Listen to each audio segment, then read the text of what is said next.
That's what I did, because Hey I bunch of stuff everyone, that were just uneven. welcome back Gross. to the next episode of, well, not even the next episode, the next session of the fourth episode of the longest episode of all of CODIS. We're going to get started here. Yeah, it's honestly though, like, even though this has had the most sessions of any of the previous episodes, it's one of my favorite episodes. So we are just entering the city of Voyd.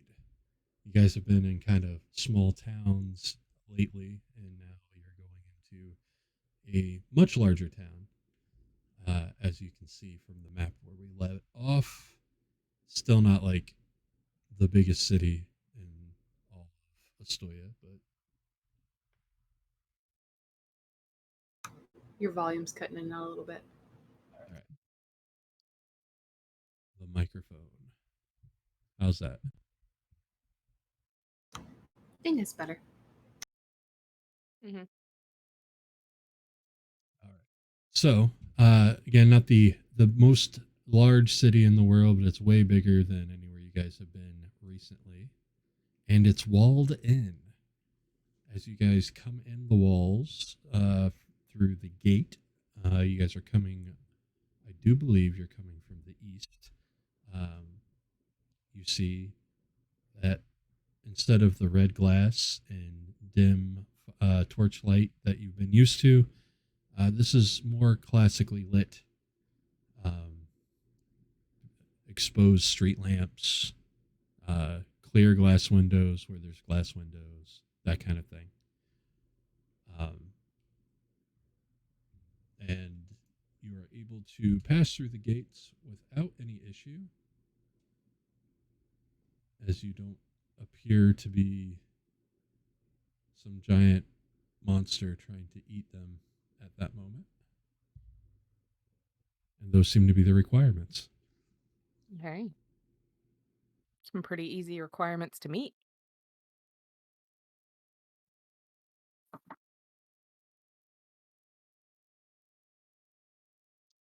As you come in, fairly quickly, you'll see a tavern called the Cask and Shaft.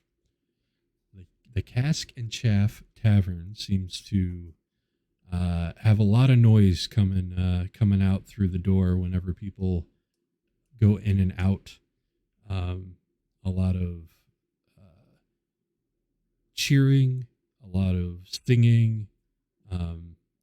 You can smell a cooking fire just walking by. It's wafting out. It's a fairly inviting place, especially after your long travel from Riven.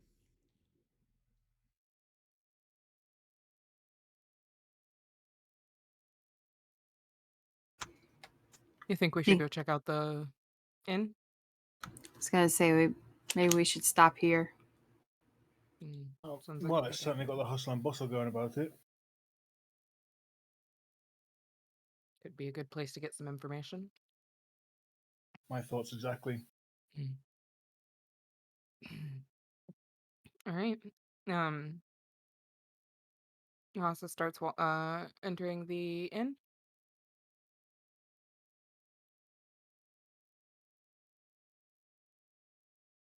Balxor followed closely behind. You guys should have control of your tokens. Ah, yes.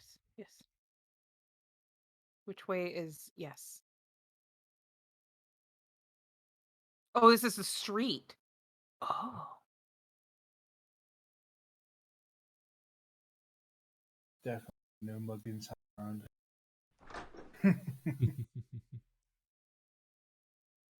You open the door again, you get that burst of the smell of whatever is being cooked over the fire. You smell ale, you smell sweat, and of course the smoke of the fire itself. Immediately, where the center of a large bar would be, is actually a fenced off, kind of like a pit. It's a little lower than the main floor.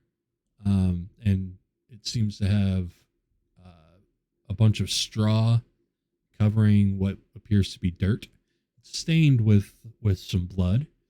You see two individuals in there fighting. One of them is a very muscular dwarf. The other, a very muscular human woman. And they are doing some hand-to-hand combat. The crowd around the ring are cheering or booing, depending on who their fighter of choice is. You see people across the way making bets. There's people at tables enjoying a drink, and just the whole atmosphere of fight night here at the Cask and Shaft Tavern. You see over at the bar, there's a bartender serving a gentleman off to the side, and a woman manning the grill right there and talking to a half elf that's half listening, half looking at the fight as well.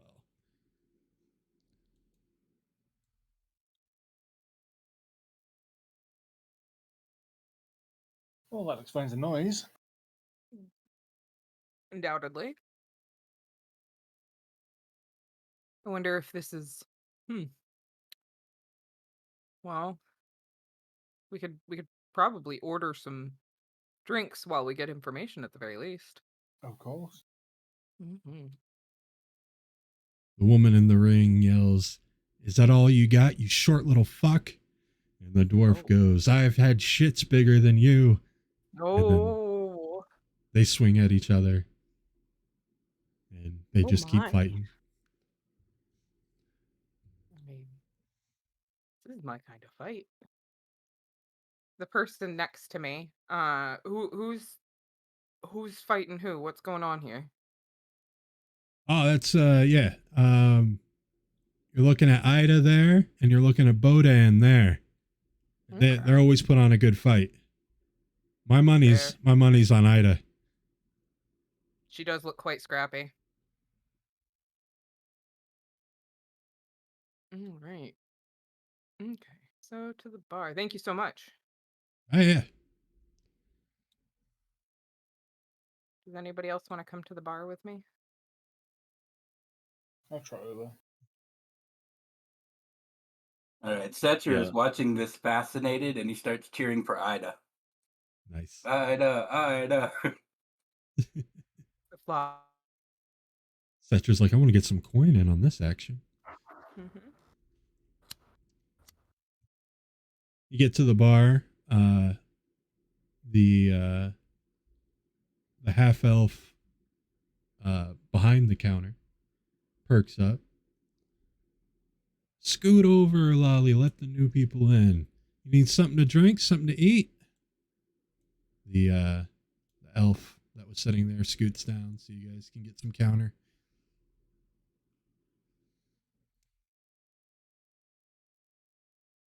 I'll take a pint of your finest ale. Absolutely, coming up. And for you? Right, as well. And what's the grub? Oh, we got Arakonk. We got sausages. Of course, there's a stew going. There's always a stew going. Always a stew going. Is there any way I can get some of that conch and a heel of red, please? The chunk of honk. Got it. Thank you. Whatever the heck it was. I heard conch, so I went with conch. She serves up some brown barley ale. Ooh. And something that you're pretty sure it's just roasted mutton. Oh, fair. Is it good? It's decent. Okay. Been looking forward to one of these for a while. Right. Good. I hope it satisfies. As do I. Can I get a couple of them sausages as well, actually? Oh, absolutely. Absolutely. Pulls off a few links for you. They are bursting with juice. Perfect. How about all your friends? They need stuff? The fight's think they'll about come to, over. to be over, and I won't be able to hear you guys as they're switching out fighters. Ooh. I'll come over and just ask for just a bowl of the stew. All right, well, you want the stewed veggies, the bean stew, and a bread bowl, or we got some beef stew as well? You know, bread bowl sounds fantastic. All right. Roast mutton and bean stew and a bread bowl. Sets it on the counter. She looks at Aesir. How about some honey blossom mead for you, friend? Do you have something stronger? Well, you've never had my honey blossom mead, so I won't take offense to that. But we don't have any spirits, if that's what you're after. Aye, then the mead will do. Absolutely. Sets up a flagon for you.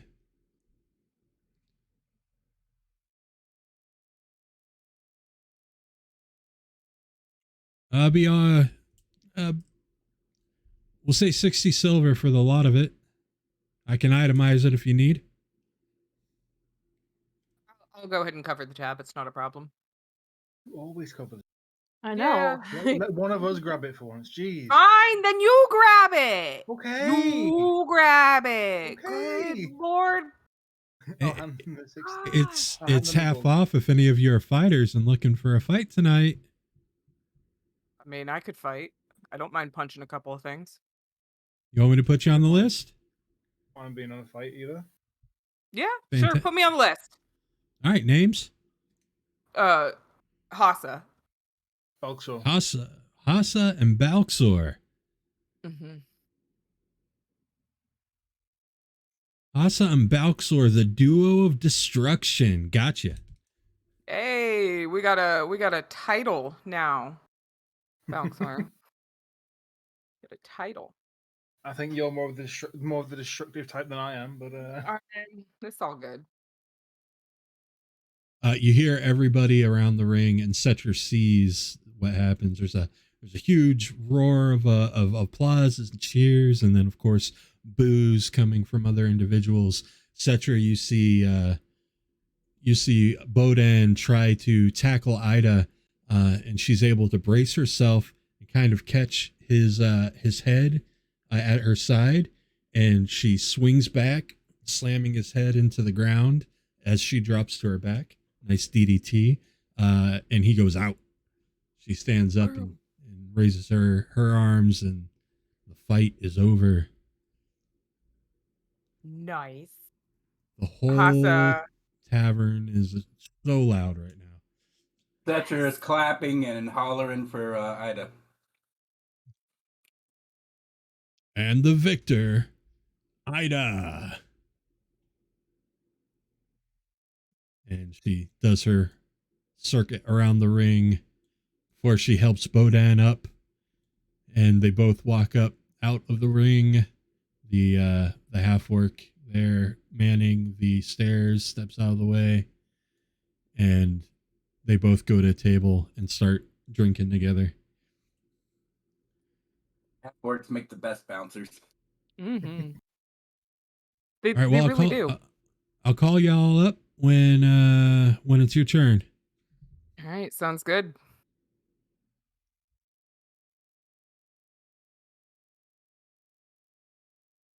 They certainly don't seem to have any hard feelings for each other after that. No, they don't, thankfully. That's actually really good.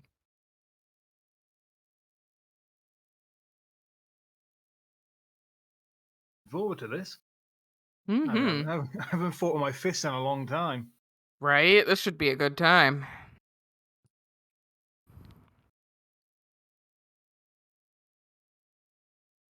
Alright, well,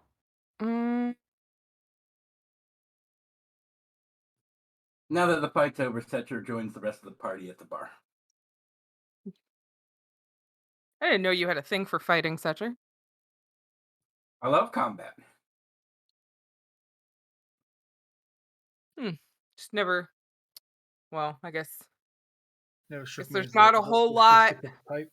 Well, there's not a whole lot we honestly know about you, Secher. But yeah, I never took you one to like fist fights and blood sport, if you will.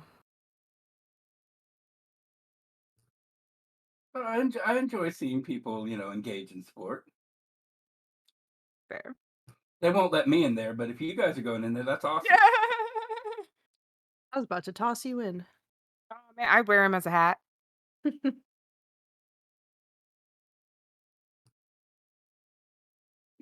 sure we can smuggle you in as like a mascot or something. Right? Yeah. We gotta get him a little vampire outfit though. And Patches climbs down from my shoulders and makes, please feed me eyes at whoever's got the stew. I offer him up some of my food that I have in front of me. I've finished. It's just like some of the bread is left and probably a couple of chunks of like mutton and potato and whatever. Oh, yeah. Patches eats all of that and gives you an appreciative look. Mm-hmm. I pet the squirrel. Carnivorous. The bartender slides a glass up to Sefris. Says a glass of wine for the lady. Thank you.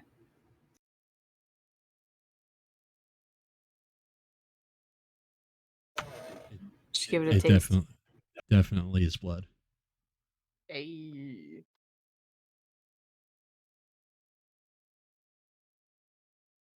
No. It's like vampires rule Soma. What? A special nose for it. Or really high passive perception and somebody's not breathing.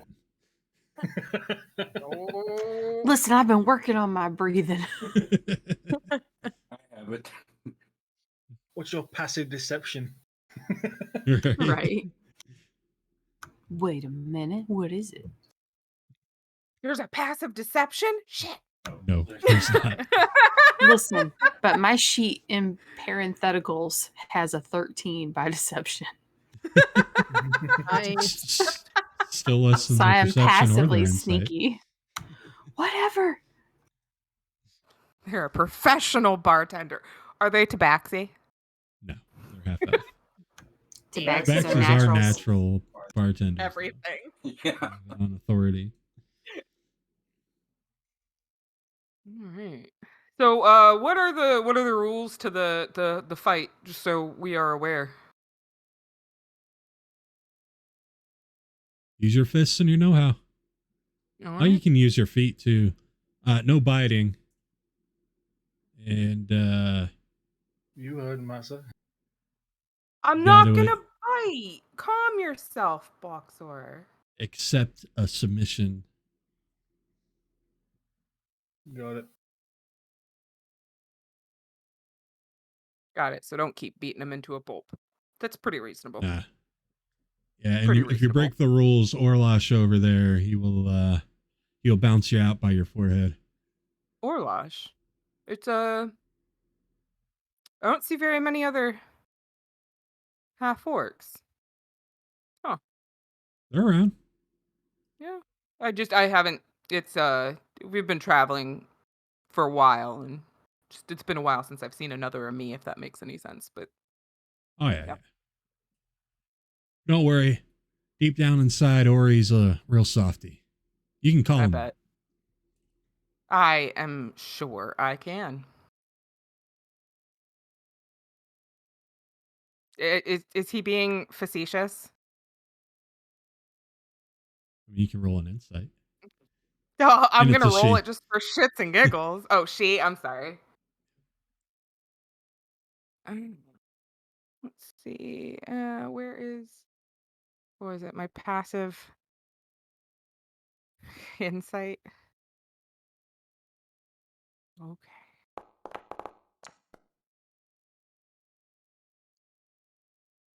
Doesn't seem to be. Okay.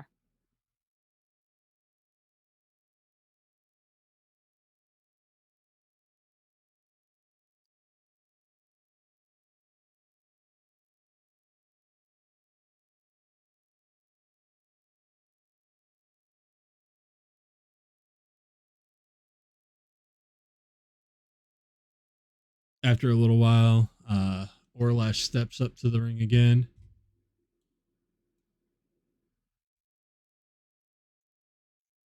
Call into the ring,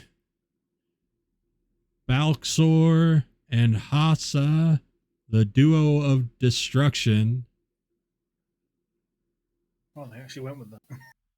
He did apparently. And Ida and Lee, the sisters of sadism. Oh, Whoa. sounds That kinky. sounds awfully pleasant. That sounds awfully kinky. They laugh as they go into the ring. All right, let's get her moving. I kind of like theirs better. All right. Hassa Don't say leaves I am a her sword leaned over with Sefris. Keep an eye on this, if you will. Of course. Thank you. All right. Are we ready to do this, Balxor? And I placed a 5 gold bet on them. On the party, on of who? course. Okay. On the party. All right. You guys got this. You Alright. are severely overestimating my fisticuff skills. Let's get in there. So instead of doing fist fight against almost 100 hit points for every one of you for an hour and a half, these are going to be resolved in a little bit of a different way. Okay. Bring up the That makes character sense. sheet. We are going to be doing contest when you're wanting to attack somebody or defend. It's going to be a contested either athletics or acrobatics roll,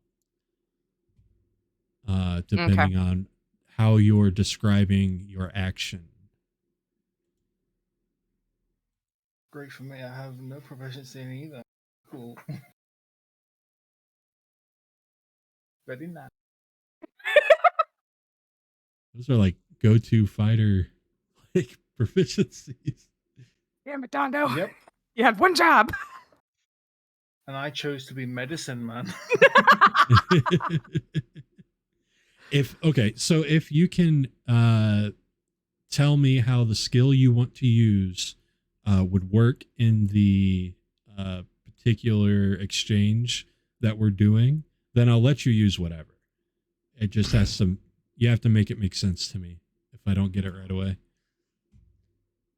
No, right. I understand. Yeah. So Hassa would like to let me know when the round is the round about to start? Yep. Roll your initiatives. Oh yeah. Where's my initiative? There it is. Let's go. My sheet for Ida didn't transfer over, so I'm trying to fill it in real quick. You good?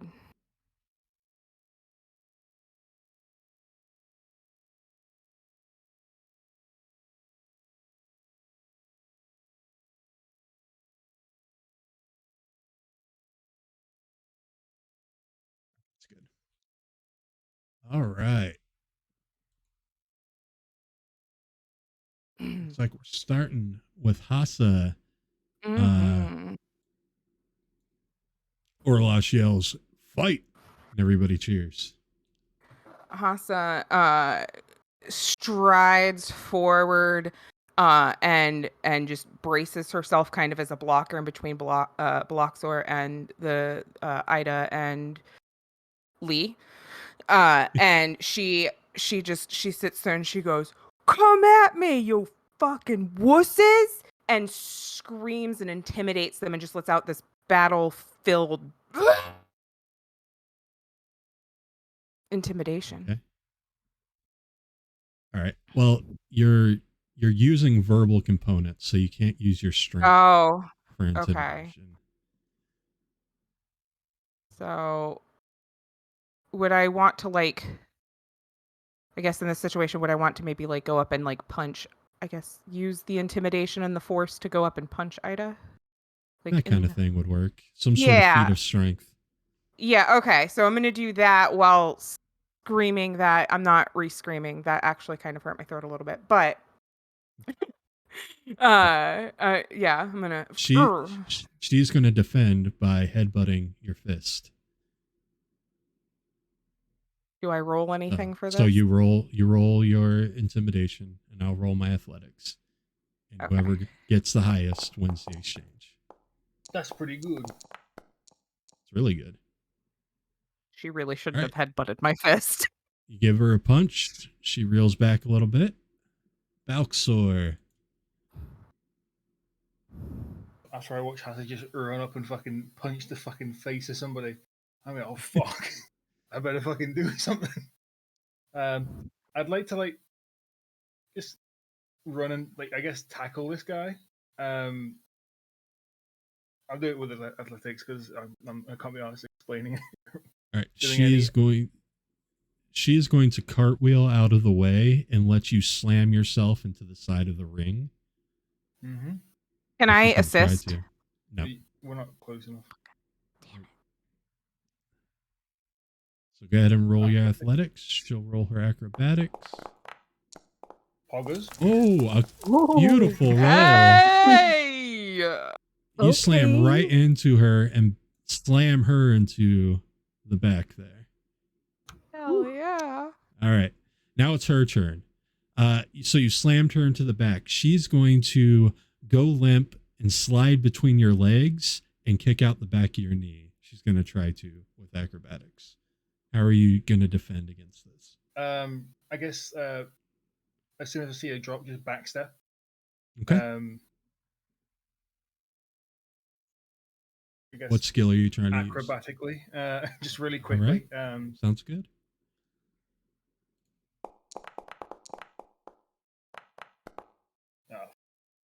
All right, she's able to slide down, get between your legs, pop back up, and she kicks the crap out of the side of your knee, and you drop to a knee in pain.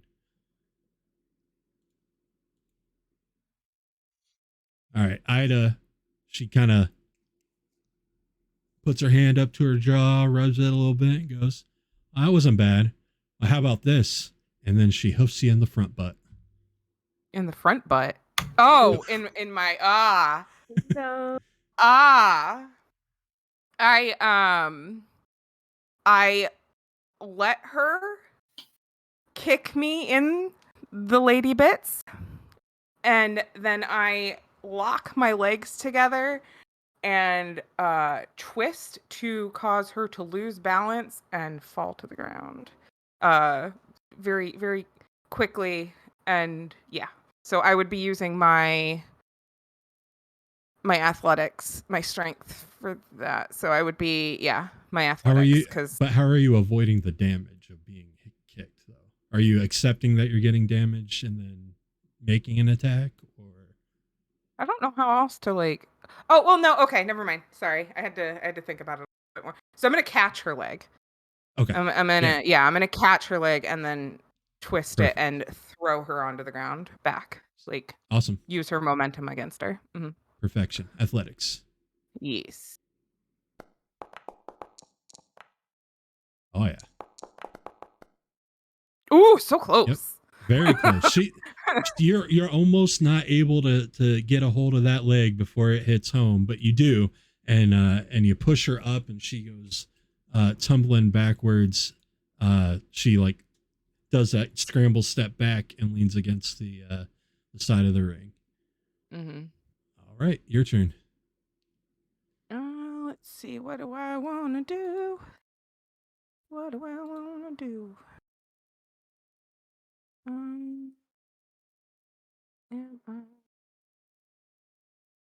Okay, so I am gonna go ahead and I'm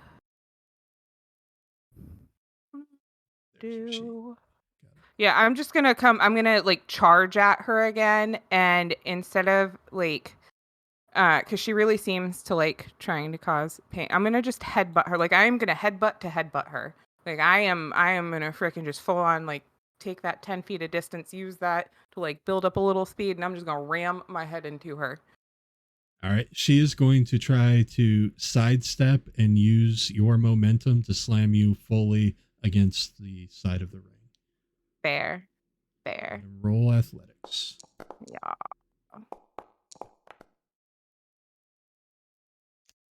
That supernatural strength is doing you good here.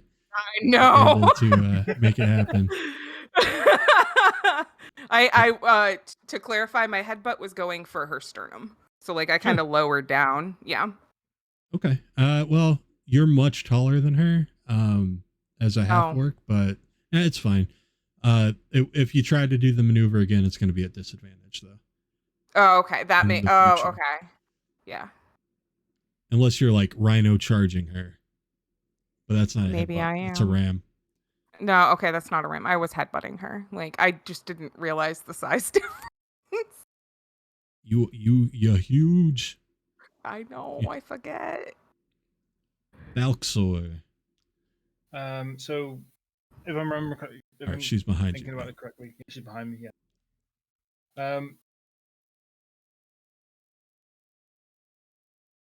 Can I just sort of like swing around and like I guess like try and punch her in a place where it's going to hurt the absolute most, like in the stomach area, like with like a, I guess like a wild like fucking swing like 180 swing round fist kind of thing, like in the gut, aiming for a very particular organ, so I can use my medicine. Okay, yeah, I like that. Let's see.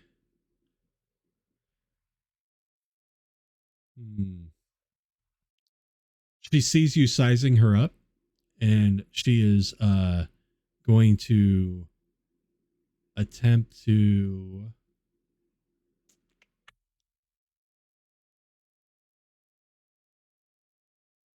she's going to try to roll with your punch, so when you swing forward to hit her in that spot, she is actually going to basically spin up and around your arm and elbow you in the back of the head with her acrobatics.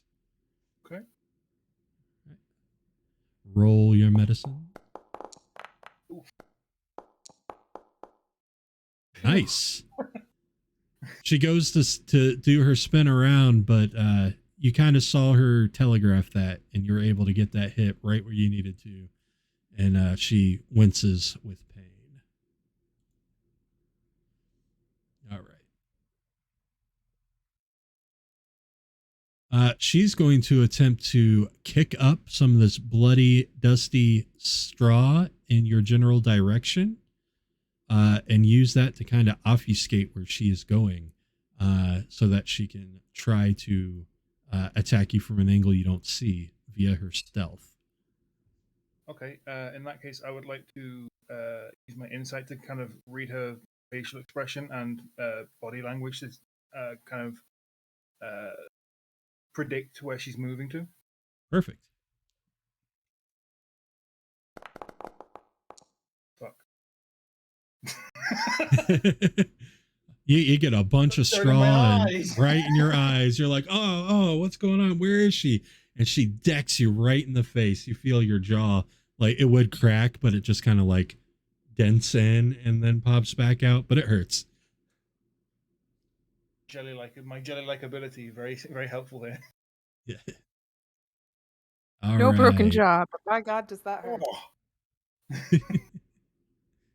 What the hell? Ida is going to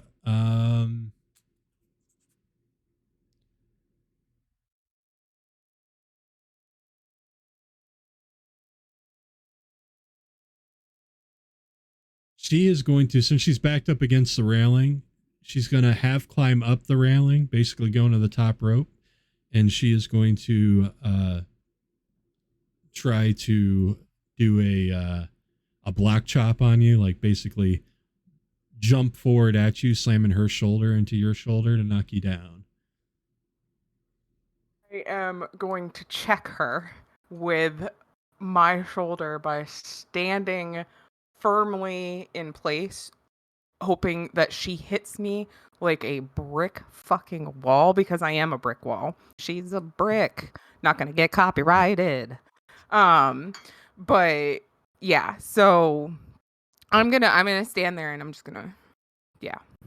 Well, since she's got the momentum of launching herself from the height, I'm going to give her advantage. Sure. But yes, go ahead and roll your. Well, if you're standing there taking damage, sure, your athletics. Okay.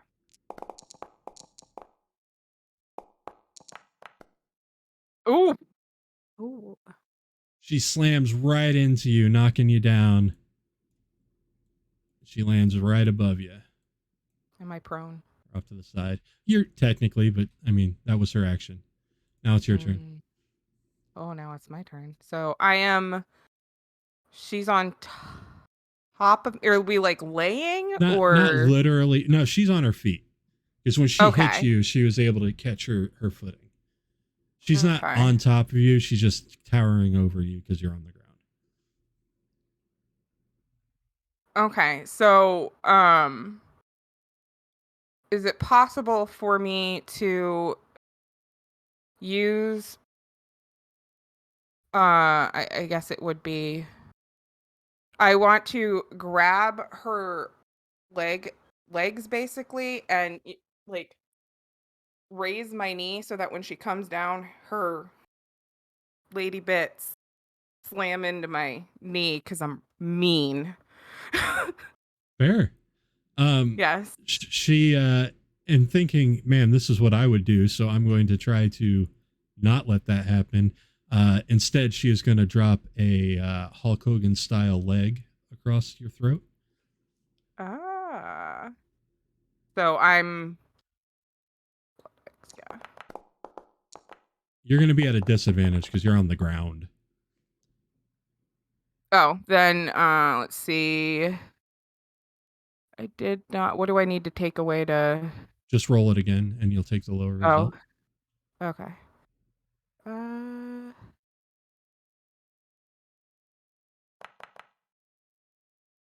You still beat their 16. Hey. So she goes to drop her leg, and all that does is means she has nothing keeping her from you pulling the other leg out. And she slams right down on your knee. It does not feel good for your knee either. But nope. It feels worse for her. And yes, she crumples a little in pain. Balxor.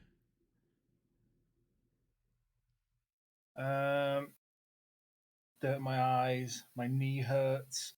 I've been decked in the face. Oh, not a good fight for Balxor. You got this. I believe in you, Boxy. Shit. Secher starts screaming from the sides, Balxor, Balxor, Balxor. Balxor's going to play a bit defensively right now. He'd like to use his survival to kind of like sort of ball up a little bit. So he has time for the dust in his eyes to clear. All right. With her perception, she's going to see if she sees an opening in your defense to defend against your defense, basically. So roll your survival against my perception. Oh, I don't know why I rolled twice. She didn't have disadvantage, but I'll go ahead and let the botch go. She does not see an opening. While you're setting in your defense, she's going to have disadvantage on her next attack, which is now. She decides that she's going to try to end this with a spinning scissor kick. How would you like to defend? Balxor would like to defend like the majority of his vital organs and anything that, and temple specifically, with I guess the elbow and forearm. Okay. What skill are you using? I want to use medicine, but just to like, your knowledge of your body. Yeah, your knowledge of your body is not only telling you what you need to block on yourself, but if you have to hit her, where you need to hit her to get her to stop. Mm. All right, go ahead and roll. Advantage again, isn't it? Right. So with disadvantage, she gets an 18. Damn. So the scissor kick hits and knocks you on the ass. You're basically quote unquote knocked out.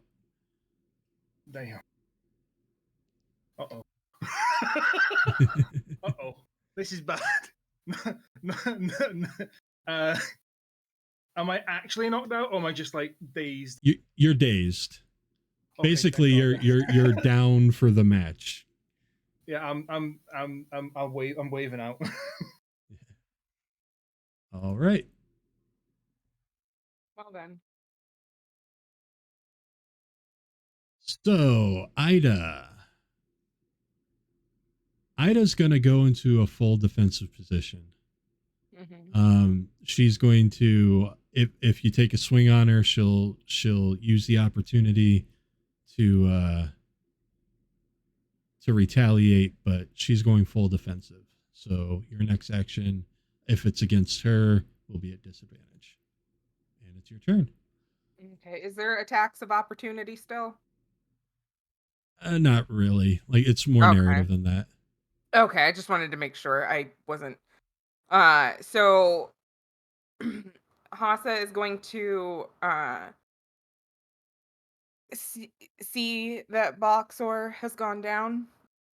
And she is going to kind of assess like who she knows she's done more damage to, which is Ida.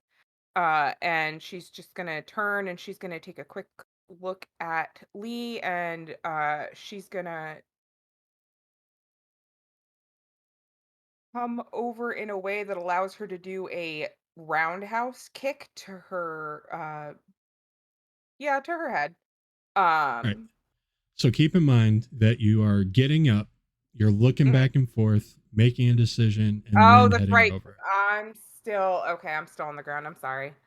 Like, you can do all that, but all of that adds up as far as whether you're going to have disadvantage and stuff like that. Okay, then I guess what I will do is I will go ahead and I forgot laying position. Then I'm going to go ahead and I'm going to get myself up, and then I'm going to gain like a little bit of like natural momentum with a fast walk while I bring my arm back to punch her in the face. All right. So, her knowing that Balxor's out, knows that puts a target on her, will have used this time to kind of slide around Balxor, and when all the dust and the muck kicked up and the energy, she's trying to use all this and the distractions of the crowd and everything to be hidden from you enough that you miss with your attack, so that she's able to land one on you. So she's rolling her stealth. Okay, and I'm doing, I suppose, athletics. Yes. Athletics, yep. Yeah. And you're at disadvantage.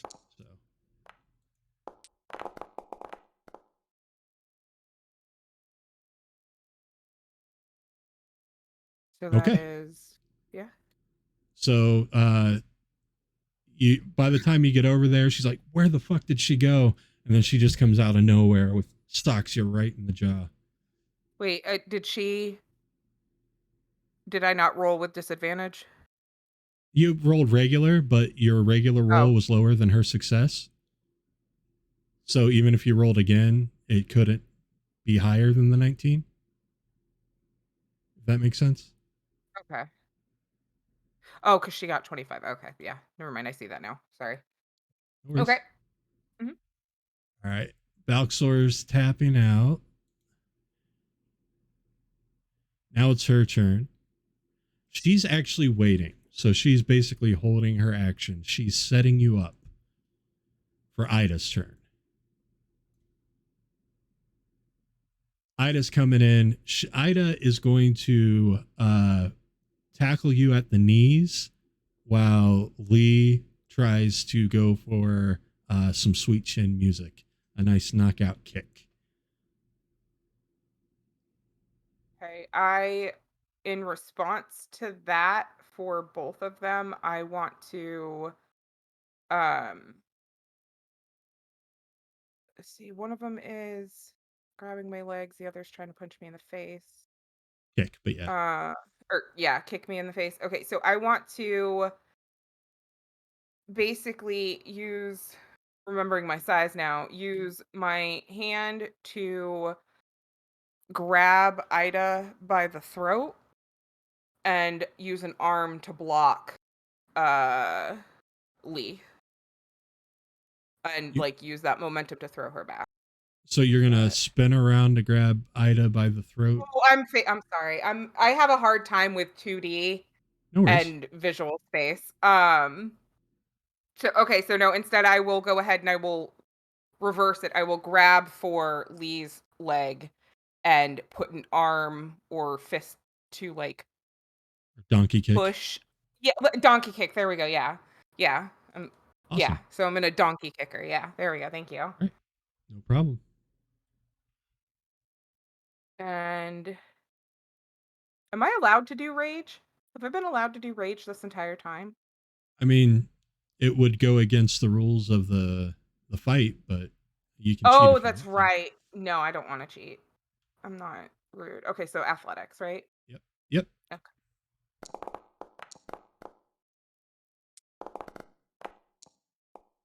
Nice.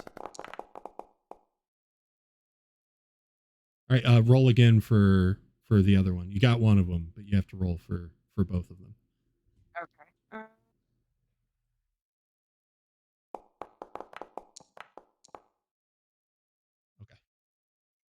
You're able to donkey kick Ida, knocking her straight out. Your leg, however, or the leg is too quick for your catch, and she strikes you against your temple. It does not knock you out, but you know you're on your heels at this point.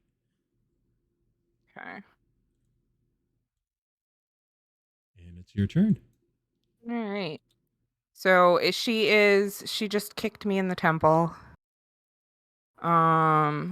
Where is what is she doing right now? Like, what is her stance? Her stance is definitely keeping her limbs close so they can't be grabbed onto. They're close to her body. Okay. But she's keeping herself springy. She's an agile type fighter. Mm-hmm. And Ida is officially out, right? Yes. Okay. All right. Ida's joined Balxor over in the corner, like, fuck. Rocked. Let's see. You know what? Hassa really, really wants to give Lee a hug. She's going to pick her up in a big old bear hug. Because, why not? And she's just going to squeeze. She is way too acrobatic for that. Oh, so is she? When she goes around to do the hug, instead she's going to do, Guile from Street Fighter? The shine kick? That's what she's going to try to do. And backflip away from you. Let's go. Let's do it. Let's do it. No! Ooh! The shine kick puts Hassa on her ass. Ooh. Damn. Oh, I got knocked out of the ring, apparently. That was one hell of a kick. Right? The winner. Lee? Question mark? Lee's like, shut up, Ori. And he gets like, but everybody cheers. Yeah. Ida's like, come on, Balxor, is it? Rounds on me. He's like, I will pay for your meal. Hassa. Oh, thank you. I will. I go Lee's hand. That was a really good maneuver back there. Really good. Thank you. I didn't want to be crushed. You're very strong. I don't blame you. And also, I am so sorry about the lady bits. That's fair. I tried to kick you in yours. Yeah. All right. I am. They go and buy y'all drinks and food. Yeah. And shit.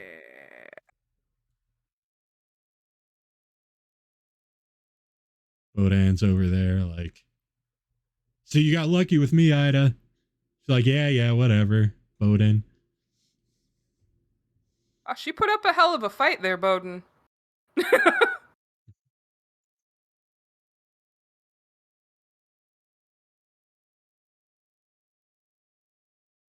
Everybody's drinking and exchanging coin, taking Secher Secher's coin. happily pays off his bet and considers it just entertainment costs and congratulates the guys on almost taking them in the fight. Yeah. Did you see her though? The way she flipped through the air, Secher? That was amazing. Right. I don't mind being taken out by that in a bit. That was pretty awesome. Like, as you're talking about this, Balxor like outwardly looks a bit looks like content enough, but like if you pay any attention to him, he looks a bit he's positively seething. What's wrong, Boxy? I just thought stronger than that. I mean, you are plenty strong, but like, to be fair, has brass tactics ever really been your forte, sir? I mean, not really, but also I take pride in my in my constitution and my strength. I just feel a bit underwhelmed by it as all. Hassa like It might not be my physical form might be that I need a bit more training.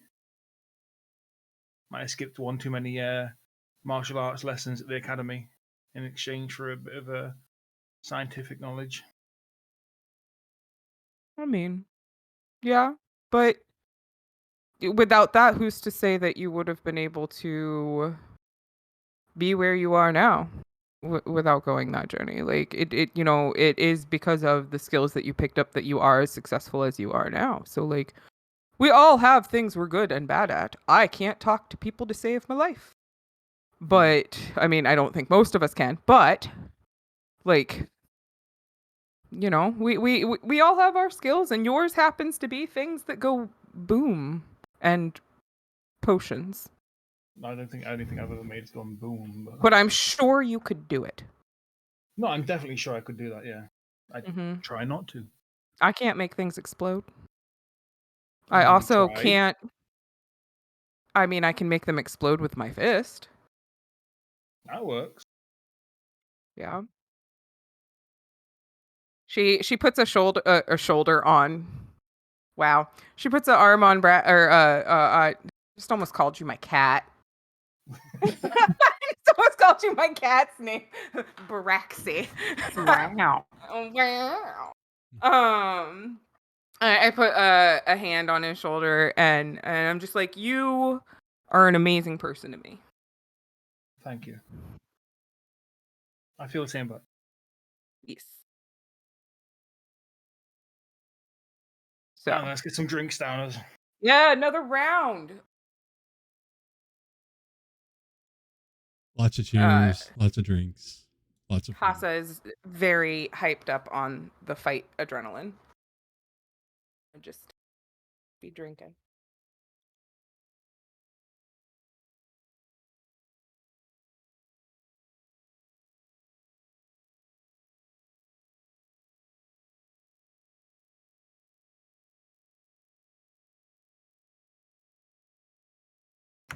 Sefris sips her wine. Her air quotes wine. Don't forget to breathe. She will do that. She takes up cigars, so she's always breathing. Secher is staring at Sefris just a little bit envious.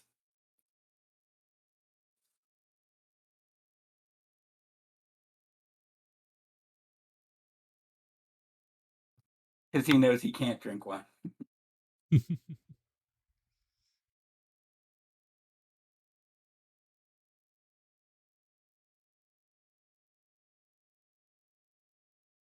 So what are y'all up to? Well, Balxor's going to be nursing his concussion. Yeah, I'm just chilling here with like Secher and Balxor having drinks, commandeering after the fight.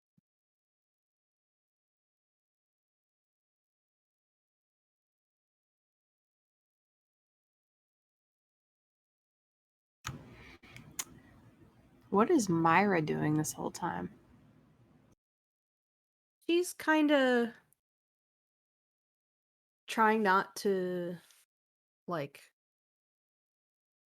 she's kind of like not really like off in the corner, but just kind of like quietly, you know, just trying to blend in,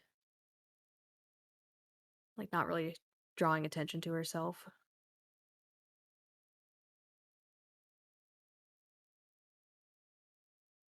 It's a bit, I don't want to say overwhelming, but it's a lot for her.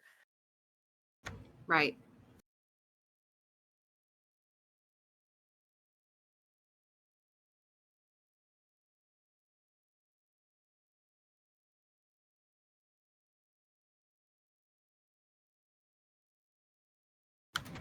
At some point, Sefris would ask the bartender, like, what gave her away. I know As what a to wine look for. drinker. Okay. Took me a second, though. You're not exactly lording over everybody. It's not what I do. Good.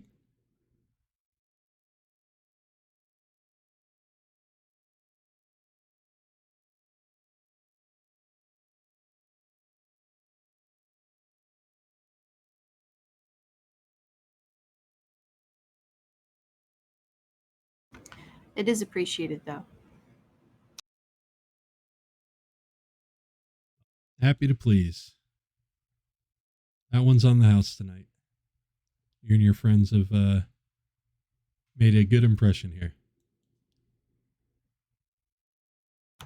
Thank you. Are there any rooms available here?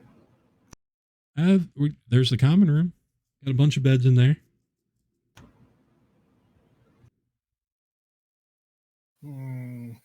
Oh, maybe.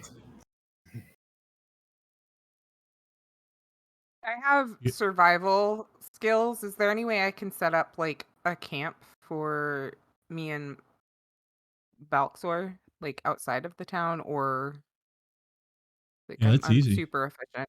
Yeah. I mean, it's dangerous, but it's easy. Oh, well.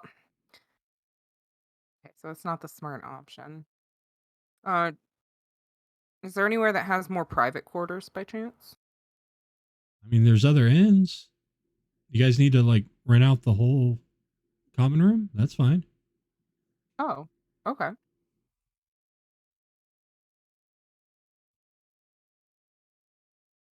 How many nights you need it?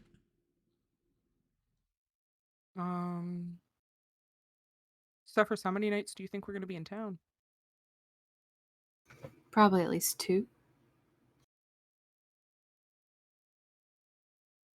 Maybe more, but I think tonight and tomorrow is a good start. I agree. All right. 2 gold. I'll cover all of it. It's not kicking anybody out, is it? Nope. Okay. Most of these are locals here, so they got their own beds.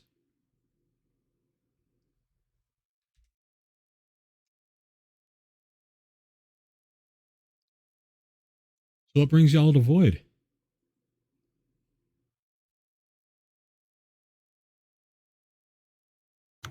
I've been sort of traveling all over.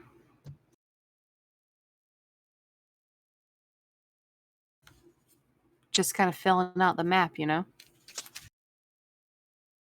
Fair enough. What she means to say, we've been taking odd jobs and it's led us here, so. Ah, okay. That makes sense. Yes.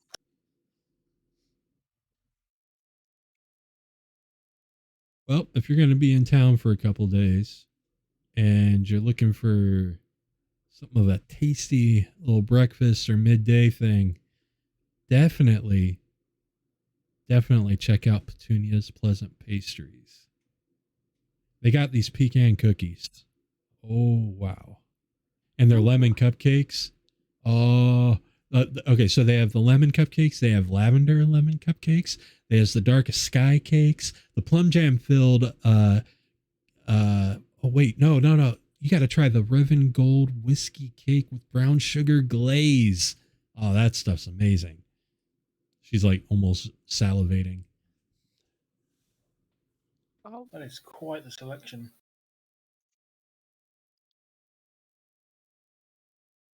Judging by your reaction, I'm going to assume we're going to have to visit there now.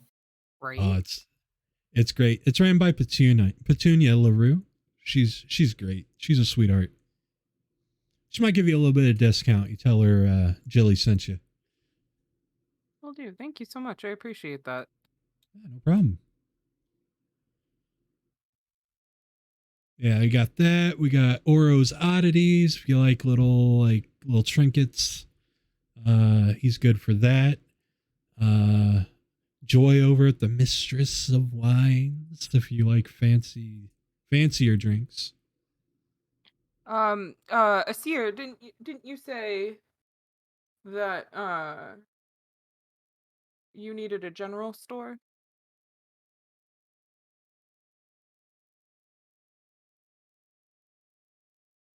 Or just a metal cup. Or just a metal cup? Okay. I got a metal cup. You need a metal cup? The hell is in your metal cup? Sure. Sets down it's a pewter cup. How much? The fact that you just need a metal cup is entertainment enough for me. It's yours. Fair enough. Hassa, let me get one of your beans. What? What? I don't have the beans anymore. I believe. If you didn't ask for them back, then I still have them. All right, never mind. What? Well, they're technically, they'd be in your inventory. I didn't add them to mine. But... What are you doing with the beans this year?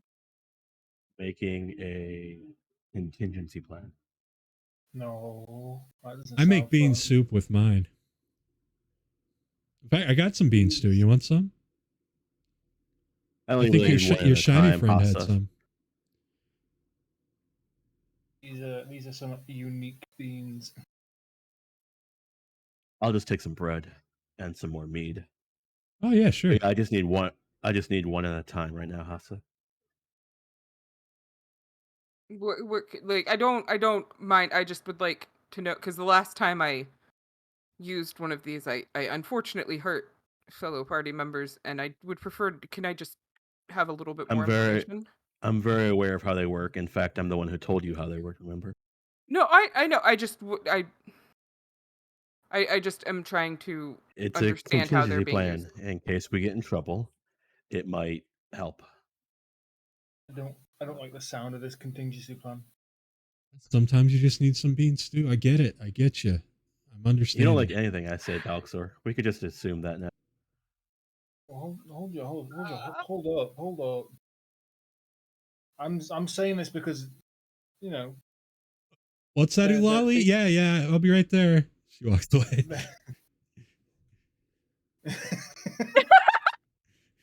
I'm saying that because, you know, they're pretty dangerous beans, and I'm aware. I don't know what you're. I'm probably more aware of what they do than you do. I'm fully aware you're aware. It's just explain it to us, and then we won't have to be concerned about it. That's all I'm saying. If you plant the bean, it could be very dangerous. You're right. It just needs any soil, like a cup full of soil. So if we're in a difficult situation and I shove the bean into the soil, it might get us out of it. It might make it worse, but it probably, since I know what's going to kind of happen beforehand, it'll probably make it worse for our opponent and not us, because I could just throw the cup. Plant the bean in a cup and then throw the cup. It's a bean grenade. I have pretty much, yeah. Didn't last time throwing the bean itself cause that? Right, but it caused planted fire, in soil. The plant is way more powerful, and it won't be fire. So with it explained out, I can't foresee any issue that I don't personally take on the battlefield each time I decide to go whack at something, because I mean, it's what I do. But I would appreciate if we could at least maybe make the entire party aware and make sure that, because it is still a risk to others even if the risk to the enemy is greater, I still would like. I I wouldn't do this unless we were in a very dire situation. Not And if there were just also- some civilians also- around. Yeah. Also, just if you're ever going to use it, you need to tell us. At least give us a couple of seconds of warning, because you're going to use the bean. You need to tell us you're going to use the bean. I trust him. He hasn't tried Sure. to kill us yet. No. Yes. I just. don't know. Don't know about you, Secher, but he seems to have it out for you. No, he's not going to kill me with a bean. I almost killed you with a bean, Secher. You nearly died. Yeah, to the so bean that's last been time. done. I know it was an accident on my end, but I almost killed you with a bean. All is I forgiven. guarantee you, the explosions that I could do naturally are way more powerful than what these beans can do. Now, All the is planting forgiven, thing Hassa. Mm-hmm. will be... Well, we'll see what that does. Okay. Is the rest of the party listening to this conversation? Sefris is definitely listening.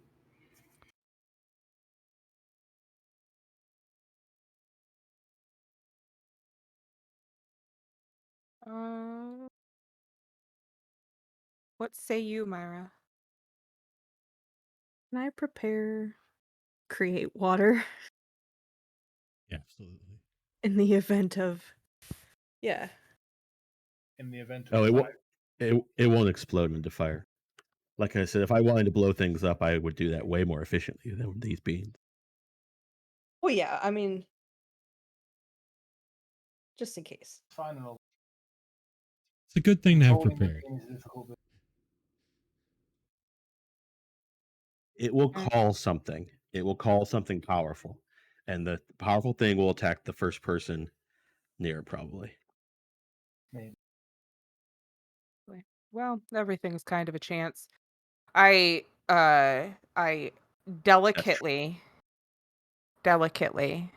take out a single bean and like hold it between both hands like you would like a bug. And like I carefully like making contact, be like, you ready for this? Are you ready for the bean?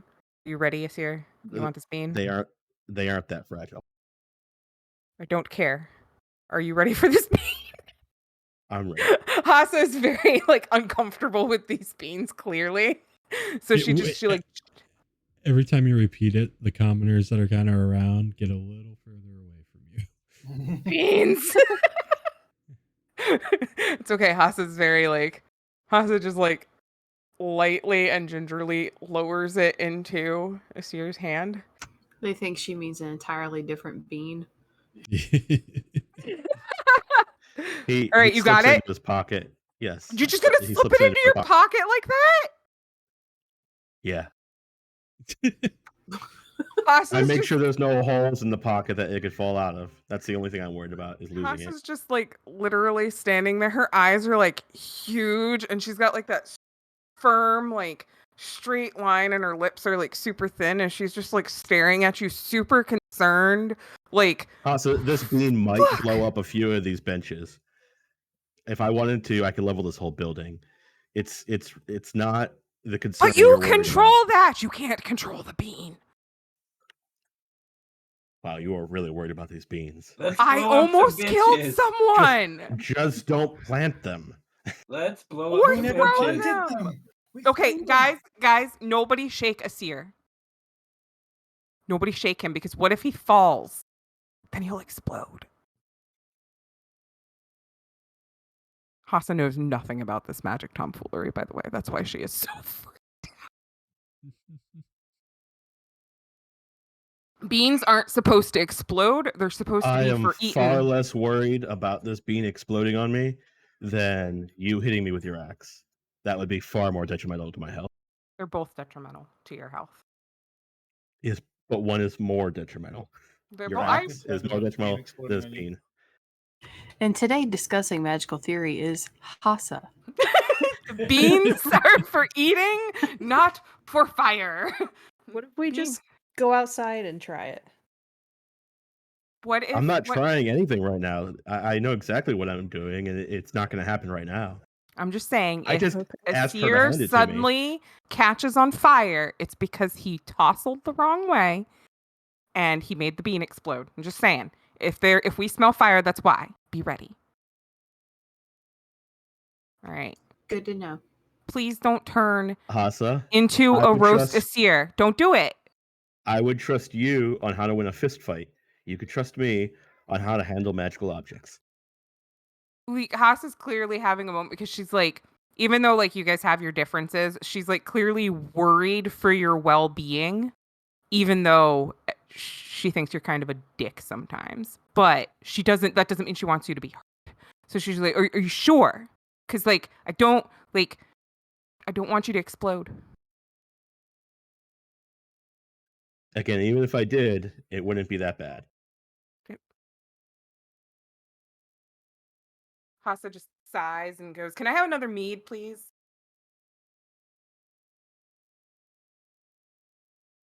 There's no bartender right there. Hassa is in a state of indifference. Apparently, she's just gonna wait for mead. Apparently, I turned to Sefris and I'm like, what happened with these beans before? Did she eat it or something? Like, she's really afraid of this. She threw one and it caught Secher and myself on fire. Secher almost died. But I'm fine. It's okay. It's not a big deal. That was not okay. Well, he is very small. That was not the problem. Hassa like is kind It of like wasn't Secher being small, it was the explosion being large. I could almost equate it to your fireball.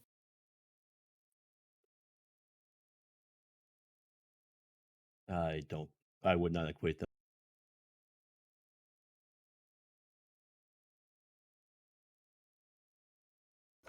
We weren't as seasoned then on how to better handle such things.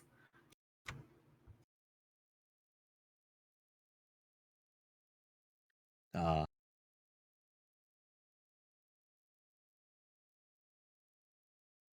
difference between level 2 and level 8. Mm-hmm. Yes.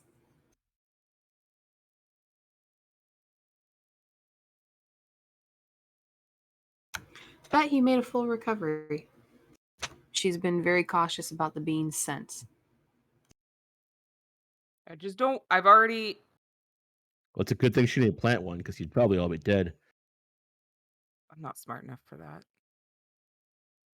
Like I'm average intelligence and all that, but like I'm legitimately not. Like, nah, my thought was to throw the bean because they were magic beans. So I threw the bean, and then I caught our little wooden friend on fire, and I also almost killed Sefris, and then we almost lost her again later on. And like I just don't want to lose anybody again. if it helps I can you feel understand better. why. I can understand maybe why my first thought would be to throw magical beans, but most people would think to plant beans or eat them. They were magic beans. We knew they were magic. We knew they'd do something if they hit something properly, maybe. So Oh, that was explained to you already. Okay. If it helps you feel better, you didn't almost kill me. No, I didn't, but I hurt you, and that I'm not.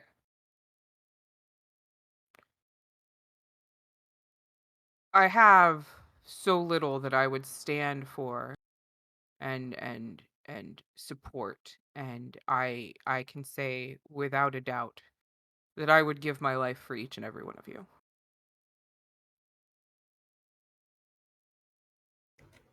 Thank you. Are like a family to me. So yes, please don't blow yourself up.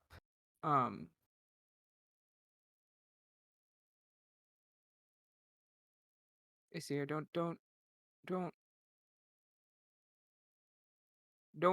blow yourself up, please. And she turns back and she just gets really quiet as she continues to wait for the bartender for some mead.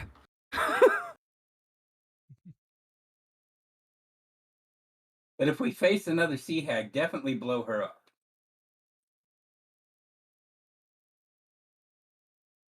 I'll probably shoot her with lightning. I'm good with that too. Things in water usually are pretty resilient to fire.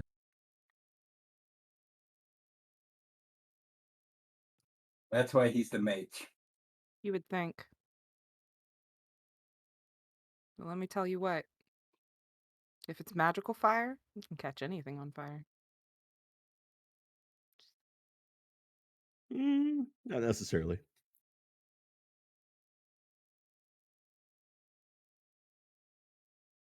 Oh, that was out of character. That was just completely me. Oh, yeah, I was just... if it's magical fire, it can catch any kind of thing on fire. See, example, jump in lake, light everything around you on fire. As long as it has phlogiston. I'm sorry, what was that? A long story. Okay. What?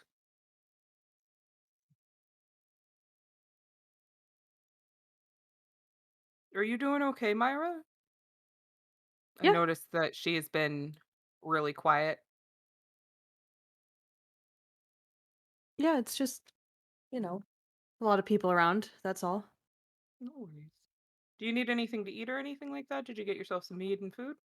I did have a delicious bean soup in a bread Oh, bowl. everybody in They're the very damn hospitable here for beans. us being newcomers. The Forge just logged me out. I will be a second getting logged back in. Oh boy. Yeah, mine was Fair. tweaking out too. My whole the whole map basically disappeared. It was just like an outline. It was weird. Foundry's a bot. It's a hack.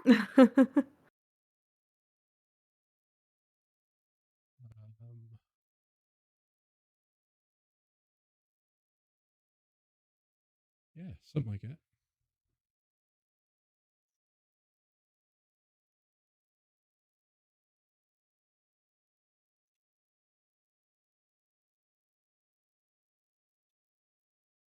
You guys can keep RPing. Oh.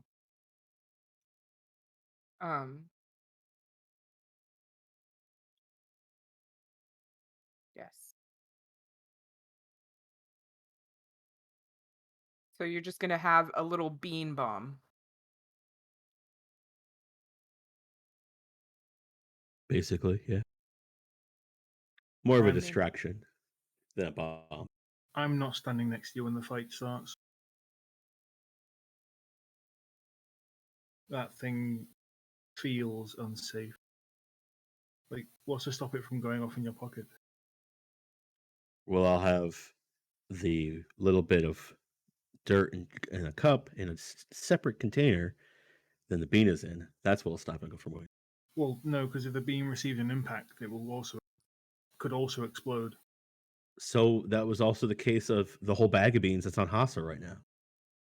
I feel like the bean bag is also magical. I never actually checked, but as far as my logical knowledge can go, when bean received impact, thing happened, and what happened last time was boom. No, you have to want them to explode. You have to actually throw them out. Just holding it won't just explode. Of intent. They aren't Throwing Greek magical fire beans. or alchemist fire. Yes, there's intent to. You have to want to dump them out and cause them to explode. I don't think I'll ever truly understand magic. I never understood it in the first place. Hassa's just fucking beans. It's I sort of like tried. a destruction effect. You're trying to destroy the beans at that point in time. It's not what they're intended to do. You notice that everybody's kind of filtering out. The evening seems to be dying down. Jillian comes up. Make sure you guys have drinks again. She's like, yeah, so the common room's right across the way. She points across the fighting ring, and you see the door there on the western wall. It should be clean. We've only had one traveler come through here in the past few days. He was he was nice enough. He was a little skeevy. We made sure to clean it up pretty good. So you guys should be good. Thank you. All right, I make my way to the common room. Thank you. who rules here? Like the government, so we could I'll join you. Balxor immediately leaves after hearing this conversation. make sure we don't cause any waste. Well, yeah, like your mayor, and then there's the Lord, who's not always around. The people you would most likely be dealing with, if there were to be issue or to avoid causing issue for, is probably Captain Carr, the guard captain. Is there just one lord? You mentioned lord. Yeah, the Lord. Yeah. Does this lord have a name? Rostov. Is he like my traveling companion that you gave a free drink to? In the most technical of ways, probably. Yeah, that's what I meant. All right, thank you. I'll give him a silver as tip for the information. She appreciates it.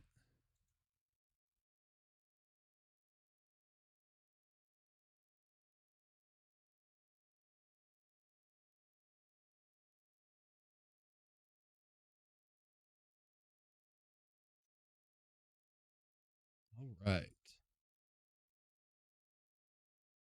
I'd ask for passive perceptions, but I know there's somebody in there with a massive perception. So Myra notices, once you guys get settled in, there's a staff kind of resting in the corner. You recognize that staff. It's Omris' staff. What? Do you guys see this? And then is it this corner? Yep. I'm just gonna pick it up and say, "Look at this." Is that? It looks familiar. This belonged to Omris. What? Your warlock friend. Are you sure? I believe so, but how would it have gotten here? Last I remember, him and Jaiquai were. They were trapped. I Yeah. think. I know we were hoping to get caught back up together, but I expected we'd have to head back to find them.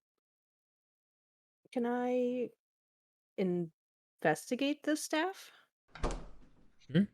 Check for parasite. Yeah, see if there's like anything different about it. Go for it. I'm gonna cast alarm on the room, by the way. All right. Excluding our party. There doesn't seem to be anything out of the ordinary, but you are 100% sure this is his staff. Like, there's no doubt in your mind. Mhm. It even Okay. has a little bit of residue from the same type of grime in the necropolis that you guys made your way out of. It's still on the staff. Yeah, this is definitely his. What did she say about the last person that stayed here? Kind of He was shady. skeevy. Well, Yeah, that sounds like Omris. does that sound a little bit like him? A little bit. A lot of bit. Yeah. Did they get out? I assume, but why would he leave his staff of all things? Yeah, I I mean, he thought has the same maybe intelligence about the Lily of the Void or whatever. So maybe he. It's possible they were him and Jay were trying to meet us here. Maybe they came here Possible. first. Surprised Yeah. they didn't stick around though. maybe Well, they we've didn't only know we missed were him by a here. couple of days. I mean, I guess I suppose we can maybe leave a note with the taverns that we stop at. I could contact him directly. I was going to contact Sobir before bed, but I guess I could do both of them now. I Yeah. was gonna say somebody must have a message spell or something. Yep. I was going to start catching people up on that now that I could do that. Ooh.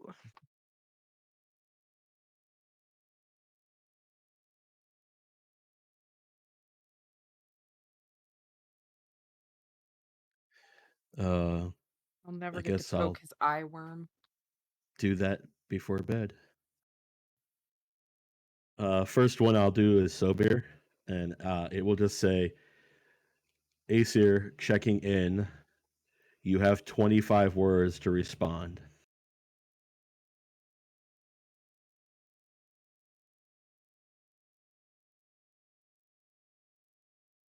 Say that again. The sending will just say, Aesir checking in. You have 25 words to respond to Sobir. Okay. He responds, okay, thank you. Business as usual here.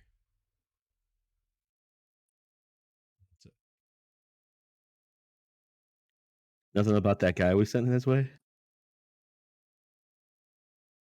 Oh, well. I guess I'll do Omris next, even though the player isn't here. I would say,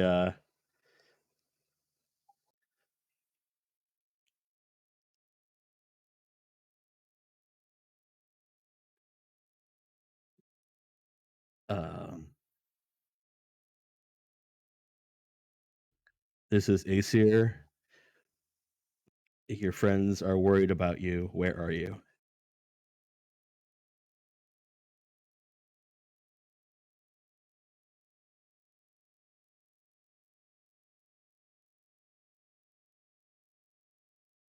Following a lead in Voyd.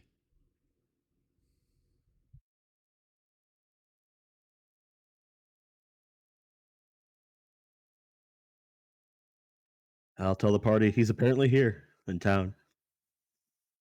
Man, if something wakes me up in the middle of the night and I have to fight, I'm going to be really out of third level spells here. I could contact him again to get more accurate information if you want.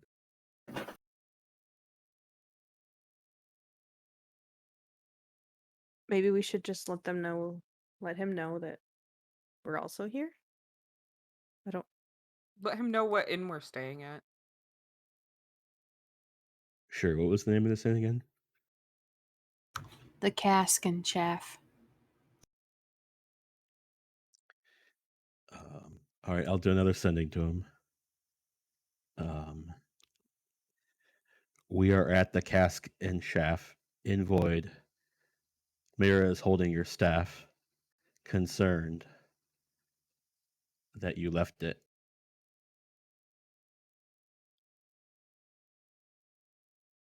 I got a better staff. The parasite provides.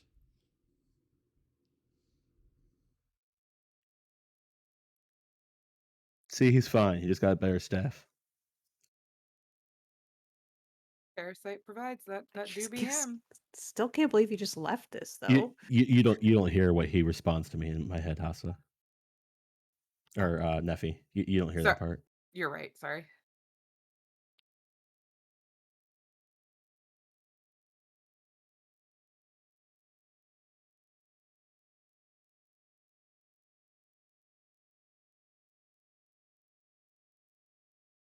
Did he mention if Jay was with him? Nope. He didn't say anything about it, so Okay. he might be with him, but I would assume he'd say something like "we are here" or something. He didn't say anything like that. He said, "I am following a lead." Well, at least he is okay, I suppose. Myra takes his staff and leans it up next to her bed.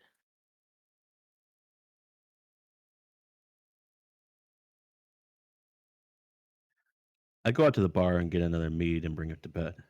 Need some bed Okay. mead. Yeah, Okay. gotta have the bed mead. Bed mead.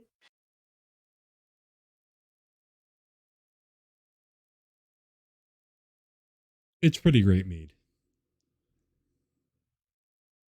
Nice.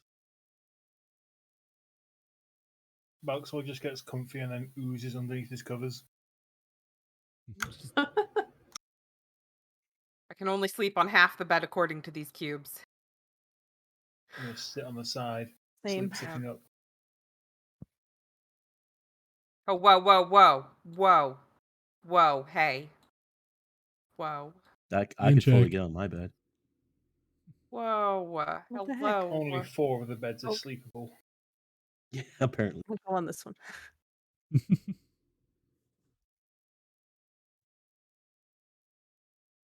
Listen, I said I cared about you. I didn't say that it was time for the mattress tango. I'm fully in a single bed. You're the one who's floating all over the room. What? I don't need your dang sass. All right, sass pants. Mattress Secher tango. is just chilling on the floor.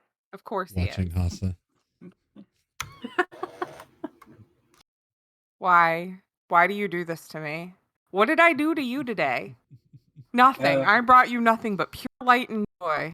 Yet. He's not You. watching you. He's watching Sefris. He's fascinated by the vampire. That makes sense, actually. He's like, I want to be one so bad. So you guys crash. A monster appears that can only be defeated by level 3 wizard spells. Oh, you're out of those. I have a level 4 spell that I can use a level 3 on. Woohoo! I cast Greater Invisibility and I run. There you go. The what passes for a sun in Soma rises.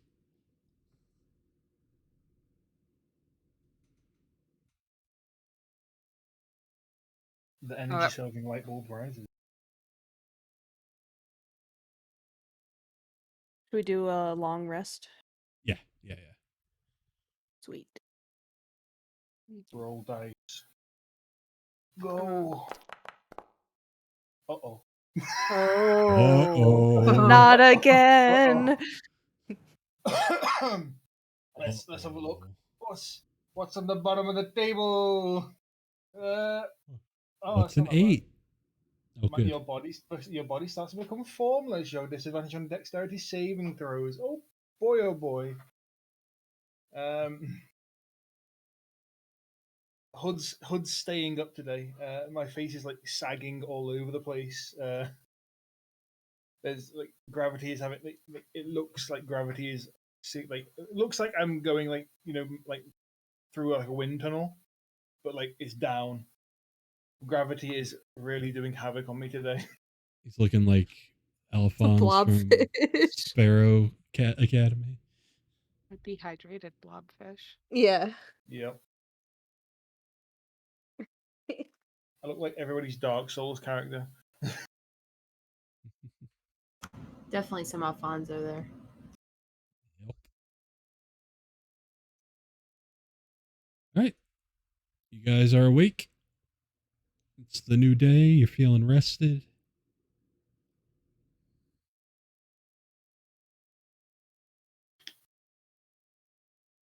How about that pastry shop? Mm-hmm.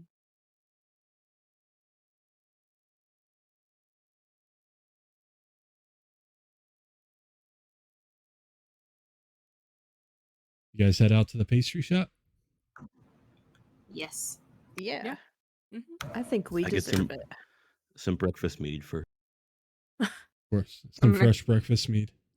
I'm going to go refill my water really quick.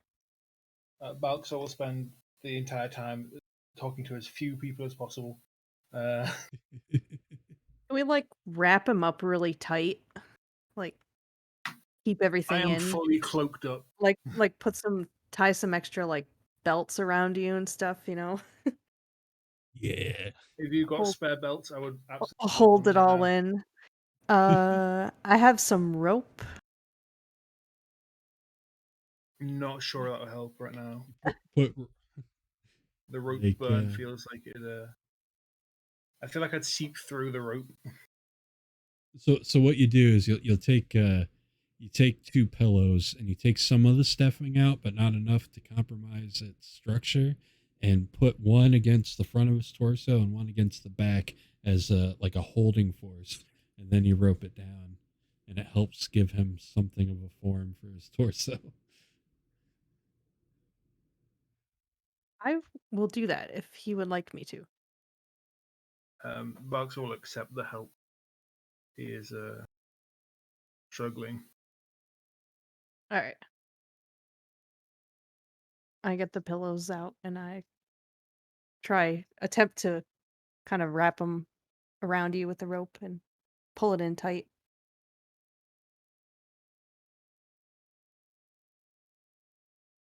Does you up pretty good. Trussed Alright. up and ready for the oven. I mean, a lot of us That sure kinda- takes a couple of the feathers that they took out of the pillows. Okay.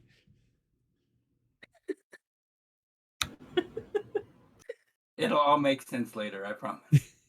I can't wait. He's like, see, what you don't understand is this feather smells like Hassa. Why does what smell Oh. like me? And then this feather smells like Sefris. So he's collecting things that smell like us. No, I promise that's not it. Oh. It's something more sinister, I'm sure. Mementos. Ooh. It's a good movie. All right, so Balxor's trussed up. You got your morning mead. You head out into Voyd, making your way downtown. Walk-in You're style. making your way to Petunia's Pleasant Pastries. And on your way, you pass through Town Square. There you see a beautiful statue that kind of stirs an old, almost ancient memory within Myra. Everybody else can roll a knowledge religion if they'd like to be in on it. Do we need to be trained? No, it's just harder for you if you're not. Oh. Can I The- approach the statue Yes, absolutely. and check it out? Sure. Balxor is extremely religiously Hassa. insensitive. It's a decent roll, Hassa, but the Tell us DC something is we don't difficult. know. It's a very difficult DC. Would I have even had a chance if I had rolled a 20? Yes, Oh, okay. you would have gotten it if you rolled a 20. Ah. Rip. Yeah, if there's no way for you to get it, I don't have you roll. I save Oh. everybody's time. Makes sense. Myra, instead of seeing the statue, sees the glowing being of light that was the Arch-Serif of Mercy, known as Micklos, once a servitor of Aurelia. Like, it's not really there, but that's what she sees as the memory comes back. Not the statue anymore, but the Serif, the Arch-Serif themselves. Okay. And is the statue of Micklos also? Yes. Yes. Okay. Just to make sure I wasn't like seeing something else that wasn't No. there to everybody else. Okay. I'm trying to think what I want to do.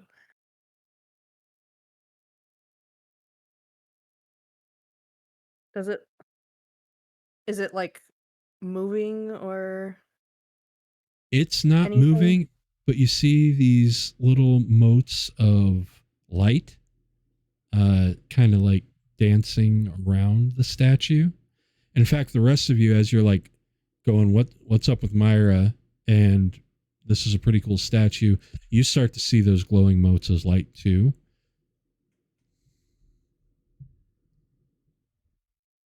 I'm going to tell everybody this is Micklos. When I was brought to this plane, this is who I was with. Hmm. Is it Interesting. weird for this to be here? Who is that?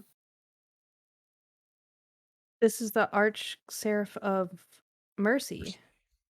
We were sent to, help heal the people of this land.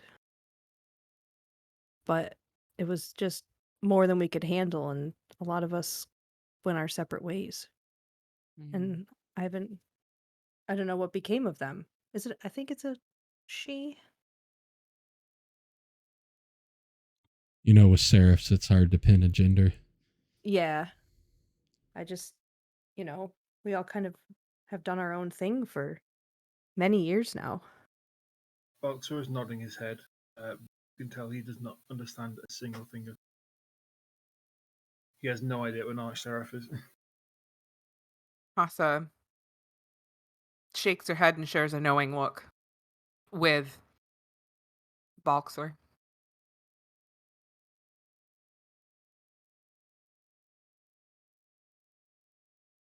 There's a few people coming and going from the square, but one in particular, a young blonde girl wearing a green cloak with very long hair. It's tied in a long braid in the back, and two smaller braids framing her face. She has a basket full of mushrooms and what looks like an herbalist kit attached to her belt. And a potion hanging from it. She starts walking through the square. Everybody kind of gives her a wide berth. They look at her with some of them almost with a little bit of fear. She looks like the more insightful of you notice she looks like she's trying to not notice or not be bothered, but she's a little bothered by it. She comes to the other side of the statue, which is in the center of a fountain. And anybody with a passive perception of 15 or better Ooh, yeah. Yeah. sees that the light motes that are dancing around the statue in the water start kind of like gravitating towards her. And she's not really paying attention to you all at this moment. But she kind of stops at the opposite side of the fountain and sighs and absentmindedly kind of runs her fingers through the water. And you see this glow, this spark of light where her finger touches the water and radiates through the water. And then she just kind of sits down and pulls out one of the mushrooms and wipes it off and starts eating it.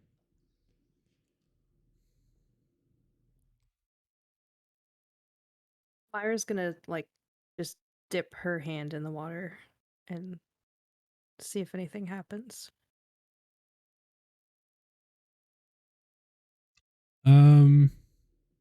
Nothing seems to happen, although the water feels comfortably warm, which would be odd. It's, outside.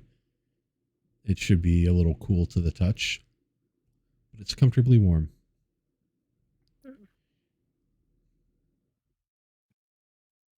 I will approach the girl.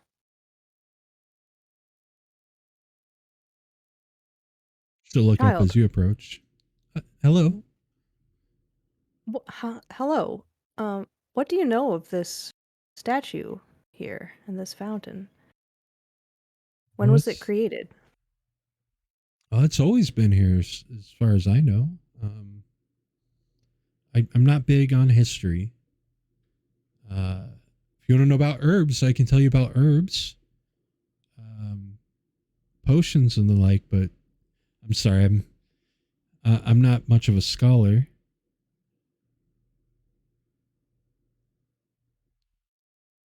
Can I insight check? Sure.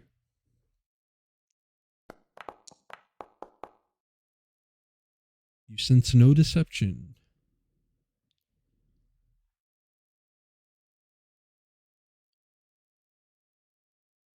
Do you see these lights around it?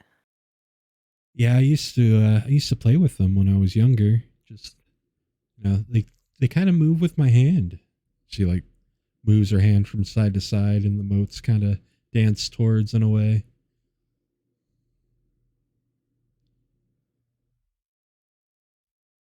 Yes, I can see them as well.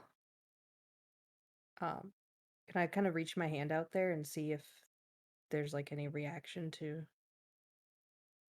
like my hands being near it? They don't seem to react to you. Okay. Oh, I'm sorry. I'm Liliana Telepsk. Nice to meet you, Liliana. My name is Myra. Myra. Good to meet you. I believe I once knew the person depicted here in this statue. Really? I didn't know It's they quite were a long real. time ago. Yes, many years, probably before you were born. But I did know her. I did know them. Is there a temple or anything around here? Well, not as such anymore. I heard there was at one point, but I wouldn't be able to say where it was. Maybe out by the cemetery, but who knows? Okay. Well, thank you. Of course. Well, if you ever need any potions or other apothecary needs, you can come see us down at the Blossom and Branch. The Blossom and Branch? Yep. Sounds excellent. Thank you. Thank you. Oh, I mean, no problem. I should go. And she scurries off. I lean into Sefris and say, we shouldn't let that girl have our... She said her name was Liliana. Yes. Yeah, she's Lily of the Void, obviously. Right.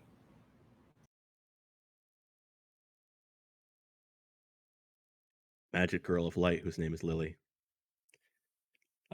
What were we supposed to do with her again? We were Seek told her to out. seek her out. For a second, I thought I heard somebody say take her out. And I'm like, oh, please. Well, I do know where she can be found. So we have that at least.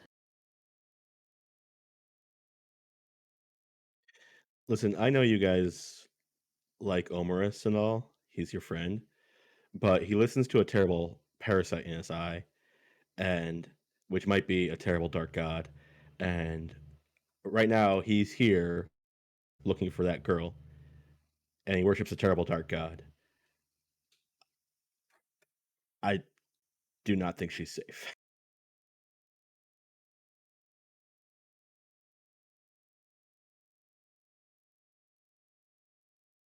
Myra, give me a religion roll. You got it. Oh. What?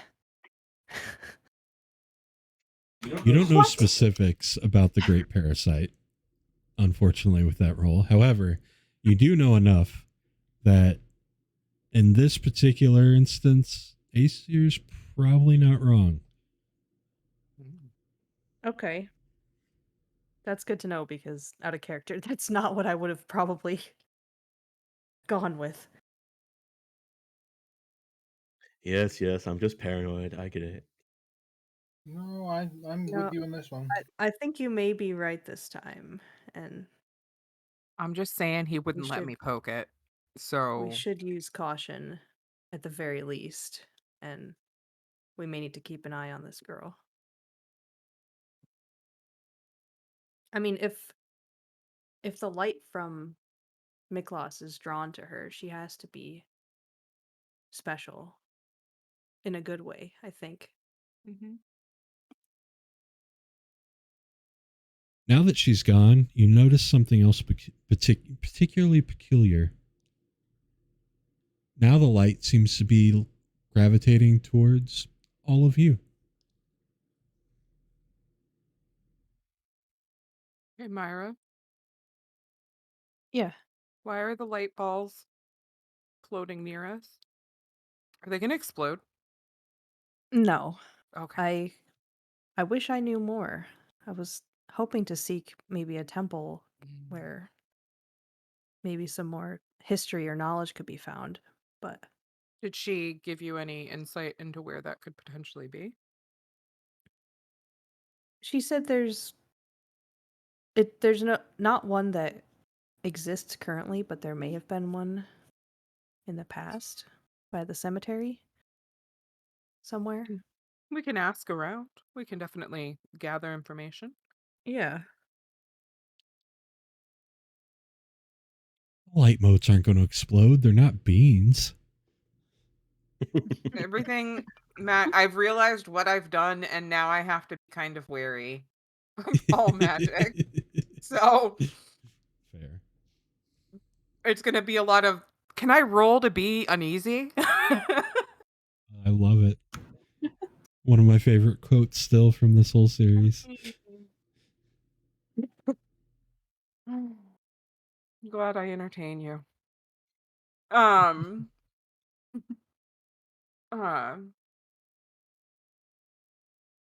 had a question. I'd like to Hassa forgot find the some question. time to go talk to the Lord of the city as well. At some point. Just talk to the Lord of the city? At least at first? At least at first. Okay. Can we, okay. All right.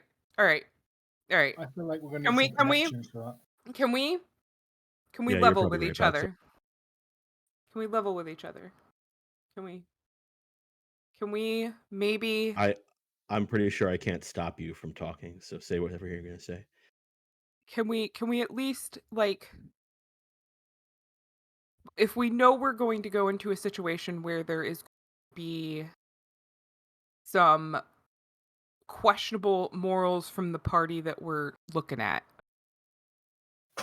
can we I'm not assuming that they're instantly going to be peaceful, but can we not just instantly, like, I'm willing to, like, I gave you a bean, like, and that panic look returns to her face as she stares at him. I gave you a bean, so clearly I do.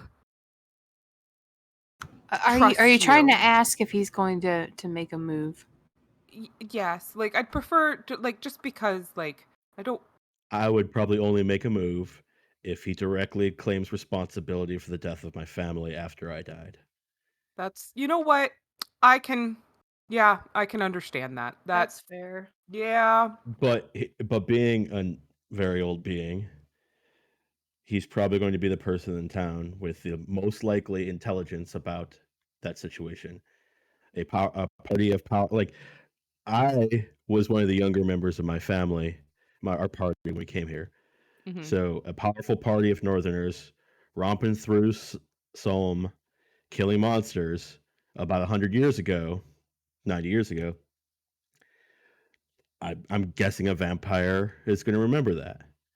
So I just want to ask him, does he remember them? And if he does, what happened to them? Because it's entirely possible they died shortly after I did, and they're also trapped into that terrible purgatory that we escaped from. If that's the case, that's really shitty. No, you are 100% correct. I'm not I'm not arguing with that. Like, I just people take I our don't want to have afterlife fights very in the seriously. middle of combat again. That's all. Like I don't want there to be a miscommunication again. Because we Again, all I am I trying. guess with I the am dryad, trying. right? Yeah, I'm trying the best that I can to be as diplomatic as a half orc can be. I gave I you a guys think bean, hear damn it. you I guys hear a think halflings commotion. are very diplomatic. You all hear a commotion about a block away. Isn't in the direction the girl. Yes, it is. I beat I feet cast that Arc way. Strider on myself and Yeah. beat feet that way. Beat feet. Same. In the immortal Long words of the solo. Strider. Well, long stride's bullshit. So you get there first. Yeet. Yeah. You see a bunch of people like circled around somebody you can't quite make out off to the side of the street. And you hear what sounds like somebody convulsing. I As force you, my way over to them. Same, you I followed see Lily on the ground convulsing with her eyes rolling back into her head. And you see a woman push herself through the crowd as well and slide up next to her to hold her head in her lap. And she puts a strap in her mouth. And she just yells, "Give her space. She's not something to gawk at." Can I I help cast a push tip back the magic crowd? and look for any sort of magical sources affecting her right now.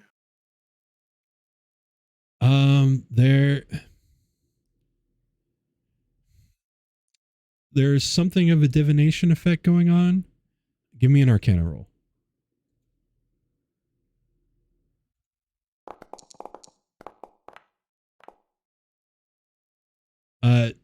You know what somebody that is having a vision, like when it overtakes them violently like this, it looks exactly like that.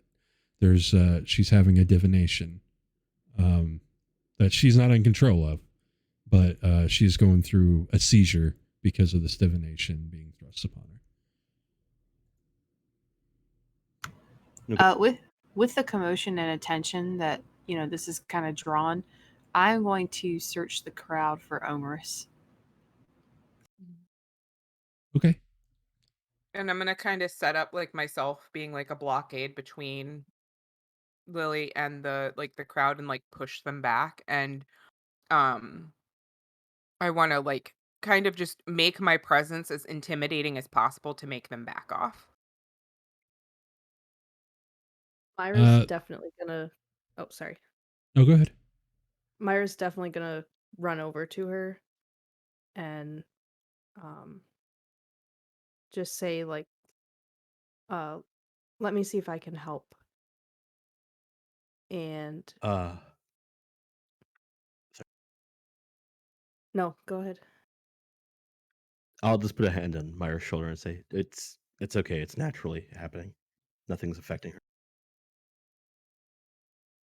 Okay, if you're sure. Pretty sure. So you don't see Omris in the crowd.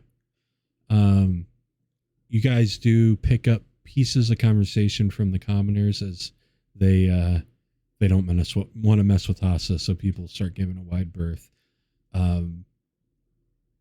You all hear them say, some of them are like, "See, this is why we need to worry about her. She's a problem."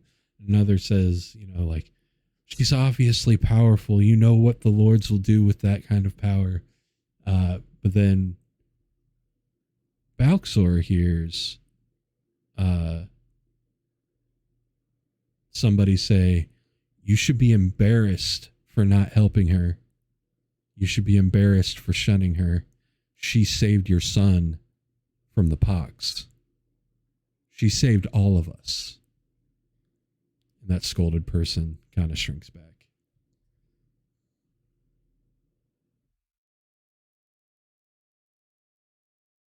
She stopped shaking, but she's still out. Balxor will look around for whoever said that and throw a question their way. And what the pox? You mean the pox? They look like questioning whether they should keep talking or not, but they decide they're going to. Yeah. The weeping pox swept through our neighborhood, and Lily was able to somehow cure us. That's and would how did she do it? I don't know if it was I've her. been searching for the cure for so long. I don't know if it was the herbs or the potions that she made or her herself, but every one of us that she was able to visit survived. It's Not just incredible. survived, we're not even marked. How long ago was this? She's not that old. This couldn't have been too long. No, this was about a year ago. Oh.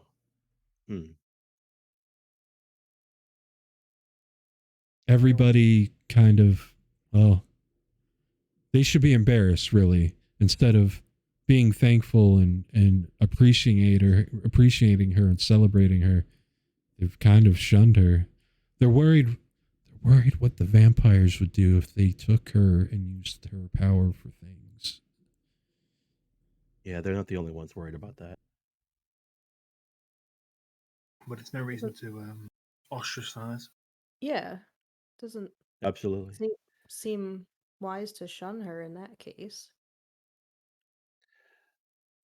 I asked the woman who came to help her. I said, I'll kneel down to her and said, my name is Aesir. And yours is? I'm Trista.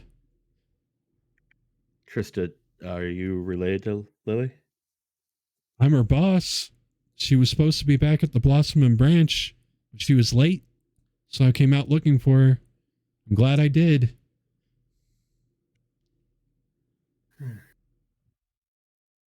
Does this happen often to her?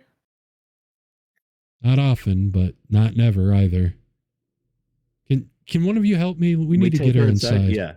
Yeah, can I'll pick I her just up. pick her Or up? Hassa can. She's stronger than me. Yeah, she's a small 20-year-old girl, so she is light. Oh, she's 20. Yeah, she's older than I thought she was. Oh, I No thought she was strength like check a child. She looks young. Okay. Yeah, let's get her off the street, Hassa. Yep. I If you have look- her carried. Like her My arms. picture.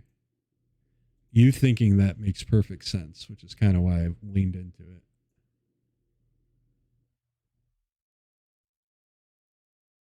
Okay. That's not a little girl hairstyle.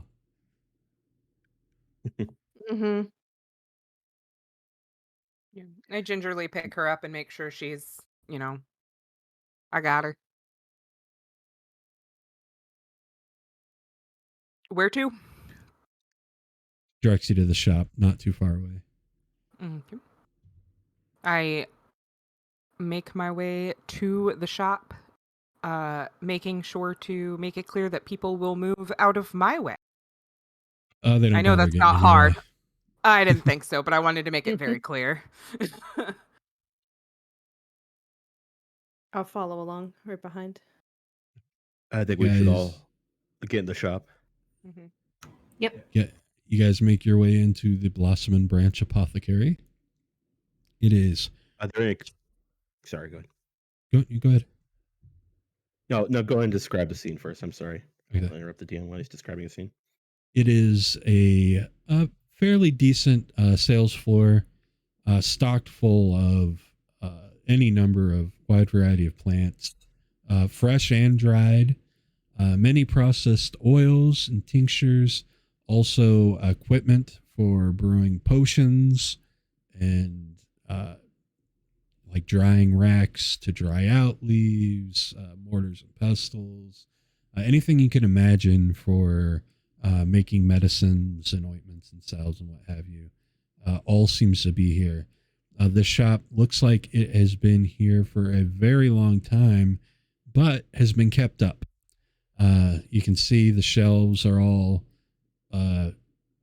possibly original, but very well cared for and maintained.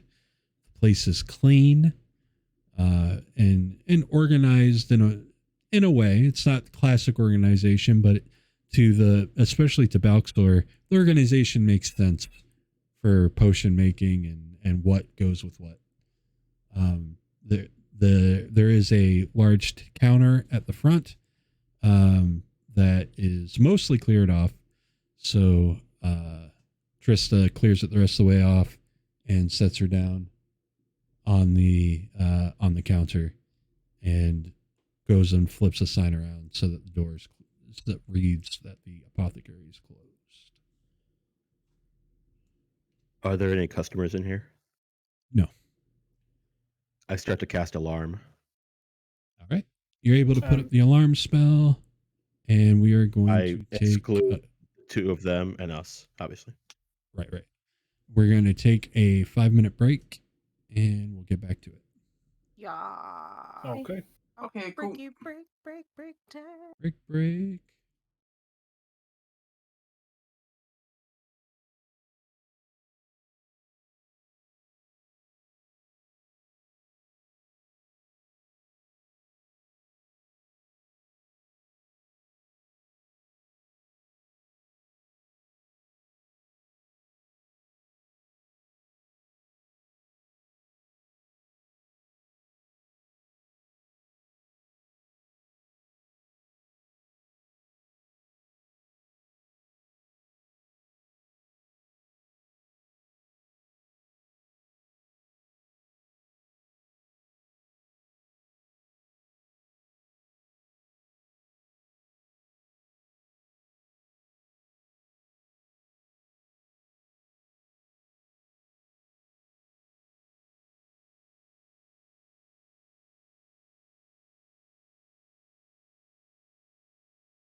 And we are back. So Lily is laid out on the table. Trista is looking for a particular potion. You guys have casted alarm. There you go. I was looking around and wonder because she's like Balxor, this is like if you were to have a shop, this is what your shop would look like. Like it's visible when Balxor walks in. He looks like a kid in a candy shop. There is everything he could ever need. Now, to granted, create I don't know useful, much. or useful to the average person's medical and tinctural needs. Hassa knows nothing. She just feels like this would be the place that Balxor would be most comfortable. She's probably going to say this anytime they want. That's how she says it, too. But hey, she said his name right, so there's that. I've been working on it.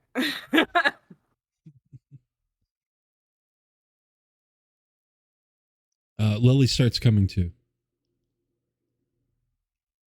Oh, my head.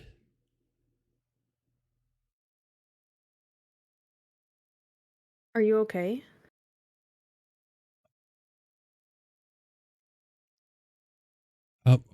Right now, I'm sorry. Yes, as far as right this second, I'm okay. I'm not okay with what I just saw. My ears perk up. There's something coming here, something powerful. It's coming here for me. It wants to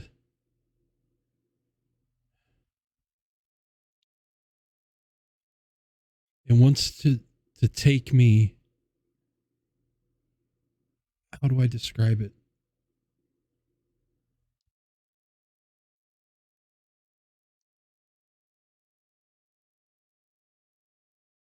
It wants to drag me somewhere dark, somewhere dreadful.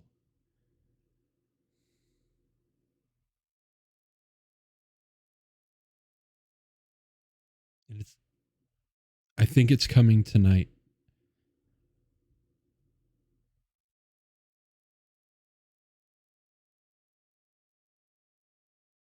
Huh. Well, that's sooner than expected. Can't speak for everyone else, but I will stay with you. Yeah, don't worry. We won't let that happen. Same. I'll Are we stay. here?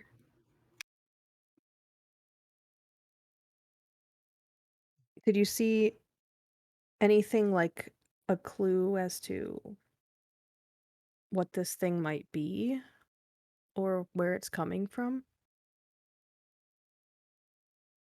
I'm not sure where it's coming from. Only that it's not with me now, but it will be. I saw the fountain and that statue. Something bright, like how they've always said sunlight was.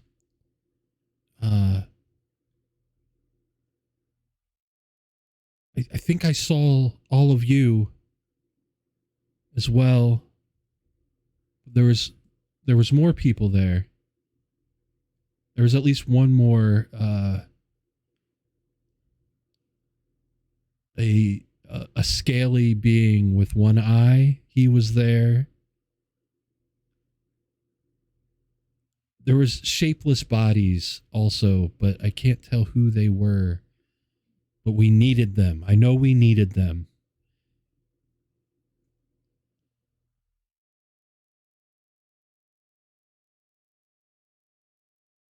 I just know that if without your help, without getting help, I'm not making it through the night. I'd have to, I don't know, give myself to the Lord or something for protection. Don't do that.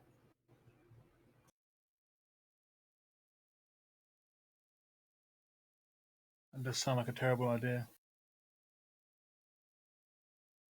Don't you worry. We'll be here. Do you know others? Can we get more help?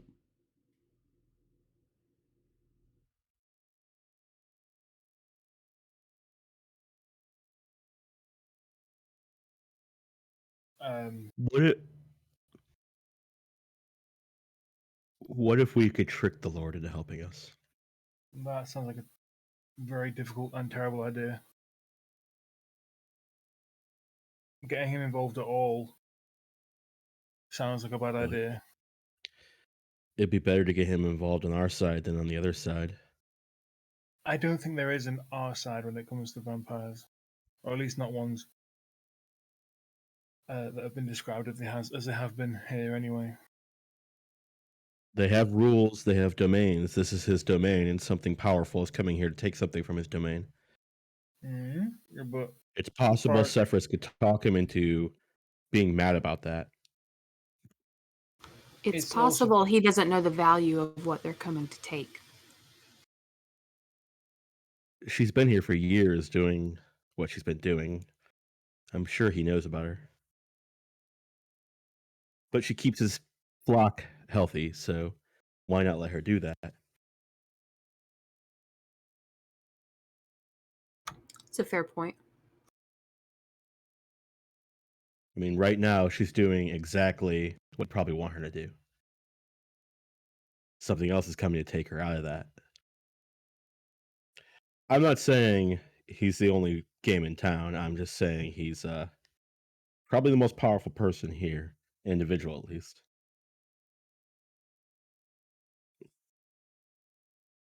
I mean, you know, this is coming from me. But if the great parasite is coming for her tonight, we really will need all the help we could get. And hey, maybe he'll die in the process. What if we just... Never mind, I don't... Hassa has no idea. I'll punch it. Well, yeah, that's a given. Bean bomb. Aesir, I don't think that's the worst idea. I mean, they thrive on the status quo and people staying here, and without their subjects, they're nothing. The only problem is if we involve him and he doesn't die in the process, there will be a price. It may be a price we could pay. As a matter of fact, it probably will be, because he'll want what he wants. But there will be a price. And I wouldn't like to put her more in the spotlight than we need to. Her being the price is we could say that she saw this vision, but maybe not that it was coming for her. Maybe that it was coming for the city. Yeah. I don't know. We could just not involve her at all. Or that. I mean, yeah, like not bring it up to him that we're defending her, that we're just trying to stop a big, terrible thing that's about to wreck up his city. I think that might be the most wise.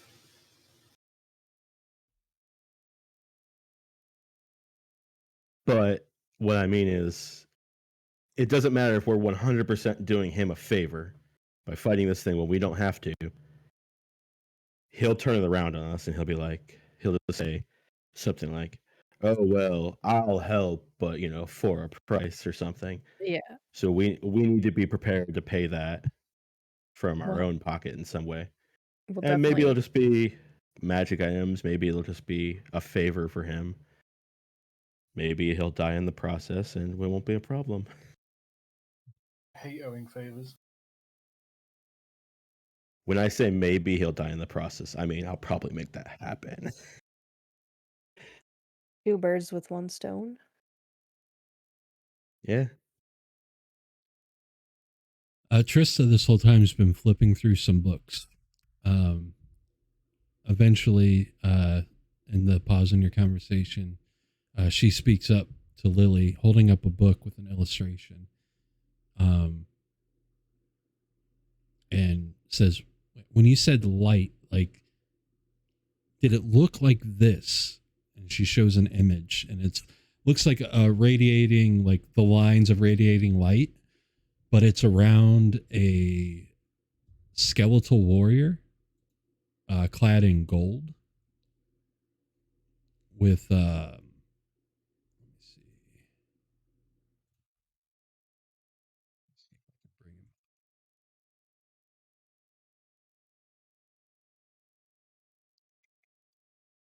I can't bring him up for you, but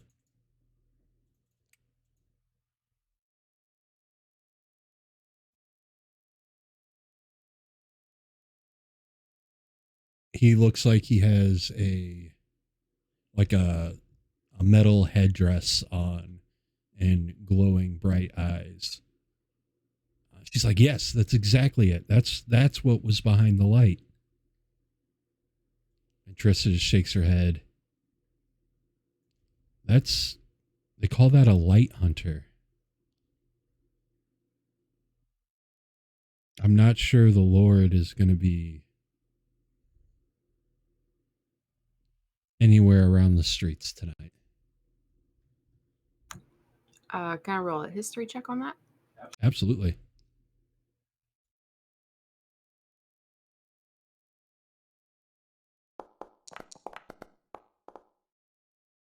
Nice. Light hunters are undead beings, specifically servants of a lich,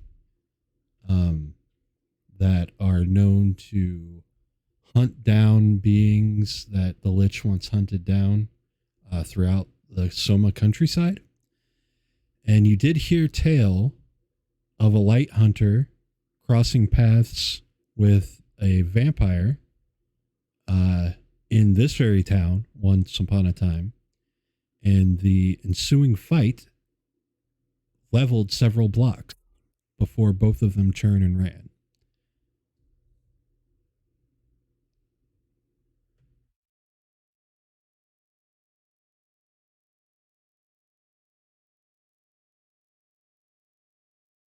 Yeah, but we don't need to tell him that there's going to be a light hunter.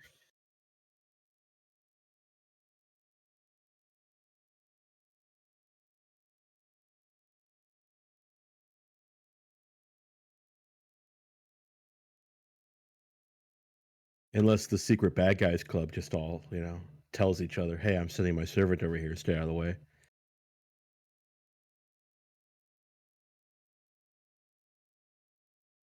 Don't think that they're subtle, Trista says. Yeah. Nor do I think you can trust the Lord.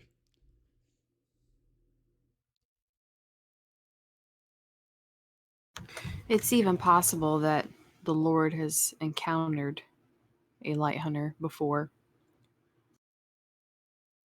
From what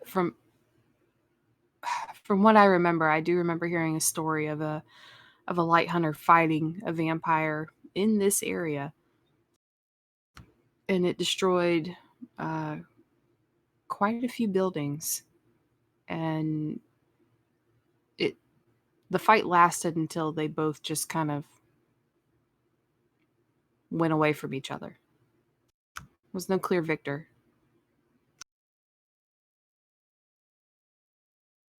Hassa looks uncomfortable with this. The strong one.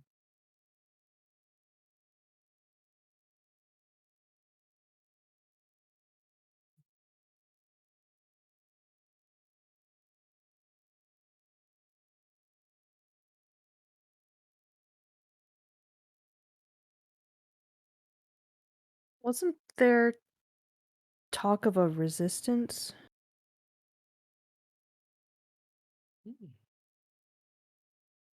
Within the city? I mean, I wouldn't know the first place to even look. I don't know who It else was we could purely get. theoretical. Yeah, we hadn't have Yeah. any real clues yet. Yeah. I don't know who else we could get to assist us. I mean, that inn was full of a bunch of hardened fighters. True. We could ask Tavi, Lily says. Who's Tabby? Tavi was my betrothed. He's on the guard.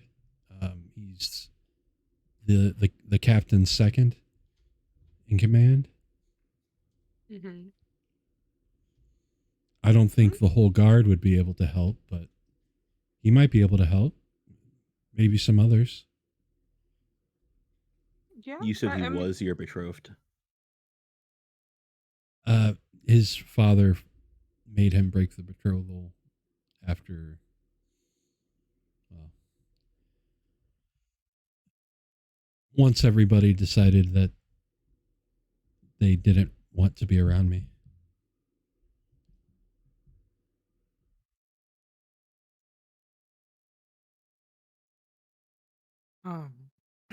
Can so there's a chance that like I have display of strength, that I can get information about military organizations, local guard, and any battles or combat that have occurred in the area. Would I be able to do that at the end? Because it says upon spending an hour in the tavern, if I succeed a DC 10 intimidation check, I can win the respect and friendship. I mean, you could do that, but you guys already did. As a militarist, I would like to look for any signs that there are free sword mercenaries here that I can hire. There are not currently any free swords going through Voyd right now. That was a good thought. What if we just lead this thing to the Lord's Manor? No guarantee he'll help us. I mean, once we're inside, it's either help us or lose everything he's got. Help us or help the thing hurt us.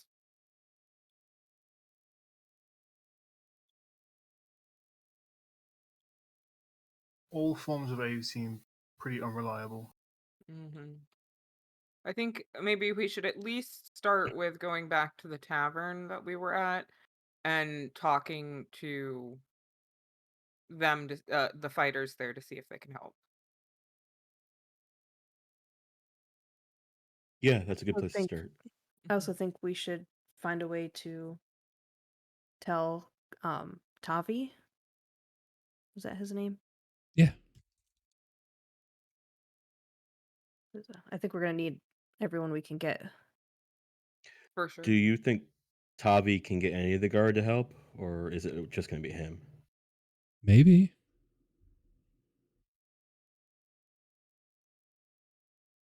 It'll largely depend on Captain Carr. I've got to go AFK for a couple minutes. I'll be right back.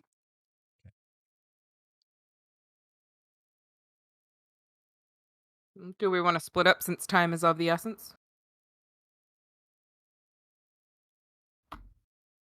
I still want to ask the Lord some questions, just in case he isn't alive by tomorrow. I guess he's not alive now, but you know what I mean. Somehow I suspect his type always finds a way of getting out from under the rock they're about to be squished by. You know, that sounds accurate. Unless we're the rock. But I find that true for pretty much anybody in a high position in society. Back at the academy, you could get away with pretty much anything, as long as you held a high enough position. Yeah, well, how many other people escaped the afterlife? This is true. What time of day is it? Getting towards lunchtime. We've only been out of the... Oh, I was going to say we've only been out of the tavern a short time, it seems like. It does seem like we need to split up to talk to different people. I can go with you to speak with the Lord. I was going to ask you to, yes. That's a good idea. I was gonna go back to the tavern to go speak with the fighters. Yeah, they like you. You and Balxor, maybe you should both go. Balxor, you want to come with? I was intending to stay here and talk a little bit more. Oh, yeah. Um, There, I can handle things on my end. Yes, someone should stay here and watch out. Though I have cast a spell that will alert me mentally if anybody but us enters this building now. That's good. okay. But even so, yes, one of us should at least stay behind. I still think Omris might try something. I agree.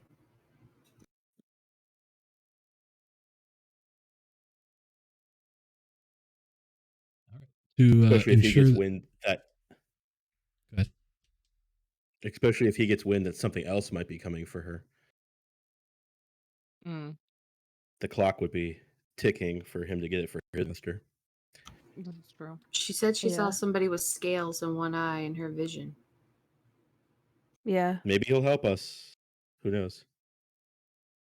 I just I don't trust people who are talking to parasites in their heads. Understandably. Oh, well, more than just talking to, literally taking orders to and getting their magical power from. Yeah, and I don't know if he would even be capable of turning on the parasite. But Probably not. I don't know. He wouldn't let me poke it. I got an issue with people that won't let me, poke their eye worm. But if he wants her, then that's another person who might stand against this light hunter.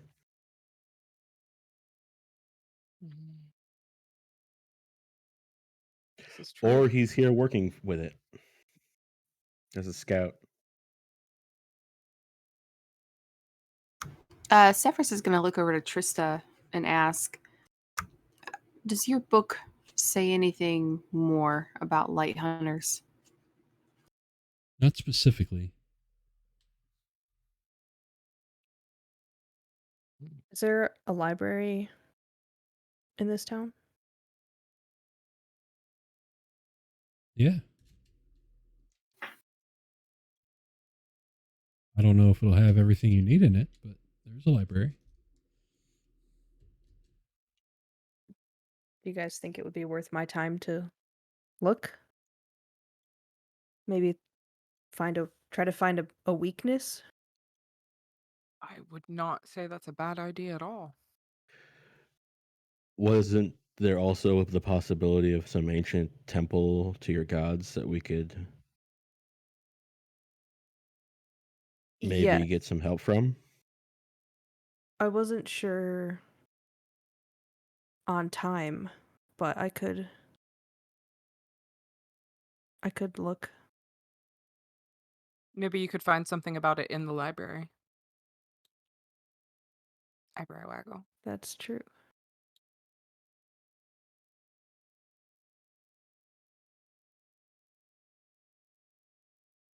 I just want to make efficient use of our time while we have it. How far is the library from here?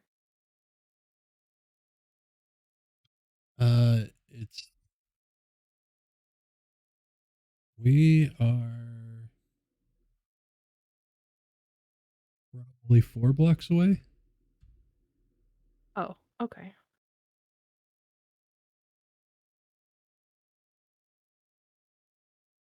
I'll go there and ask and see if they have anything, and if they don't have anything, then maybe I'll seek out the cemetery.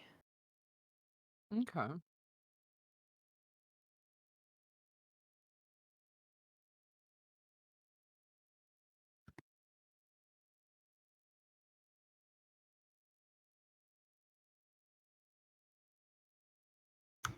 Before we go to visit the Lord, we should stop at the Mistress of Wines.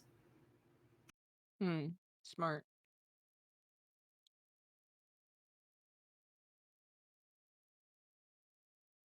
I would think his vintage would be something fresher. He may have a favorite that they keep. Yeah, that's true.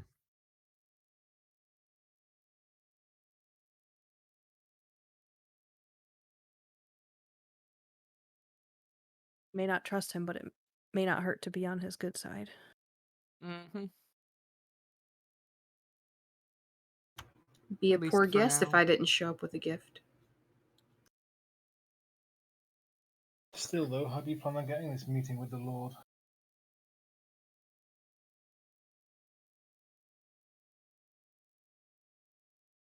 I look at Sefris. I'm like, hopefully she can.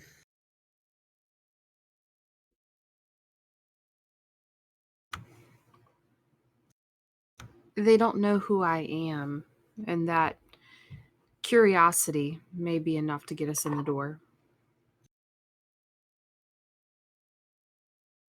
It worked in the Curiosity last enough to get town. you out, though.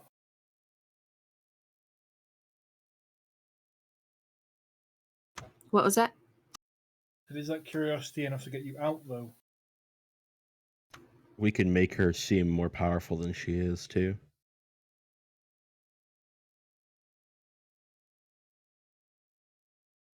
I have no idea how you're going to do that, but sure. Take your word Well, for you it. know what means a lot to beings in high society? Having a court wizard that works for them. Isn't that right, boss? It's exactly correct. You could feign interest in wanting to live or work here, perhaps, as long as it doesn't go too far. Or something. I don't know.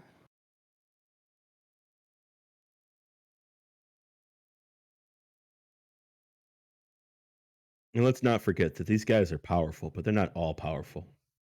Yeah. I mean, I can see, several ways in which that could all fall apart pretty quickly. But it's Yeah. not the worst plan. If it does, we'll just kill him and then be really weak to fight this Light Hunter later tonight. But we'll figure it out. Sure.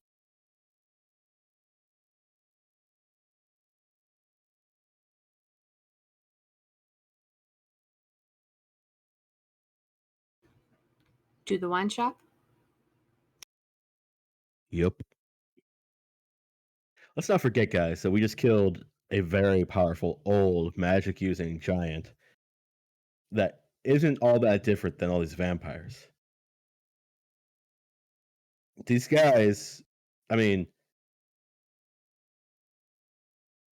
we aren't that far out of their range that you seem to feel like we are. Sefris isn't that far out of their range. They're old. They could smell power. They wouldn't have talked to her if they thought she was just some vampire spawn.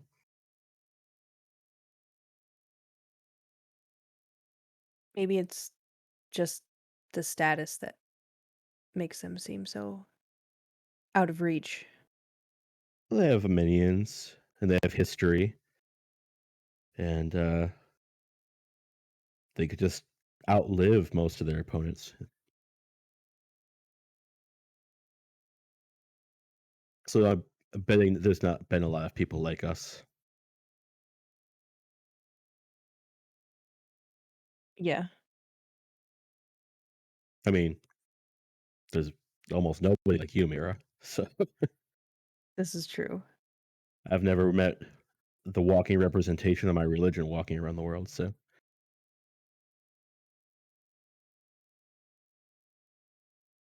Certainly not how I expected things to end up for me, but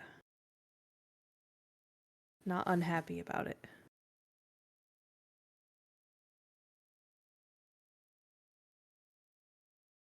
Shall we try to reconvene here by no later than nightfall or sundown? I mean, I don't think it'll take me too long to finish up at the tavern, so I'll probably just head back here once I'm done to back up Balxor. Hey, Secher, Yep. Yes, go with Myra, and if anyone fucks with her, kill him. I'm down. Get the Wonderful. little murder puppet in. And then the creepy dog. The murder puppet has joined the party.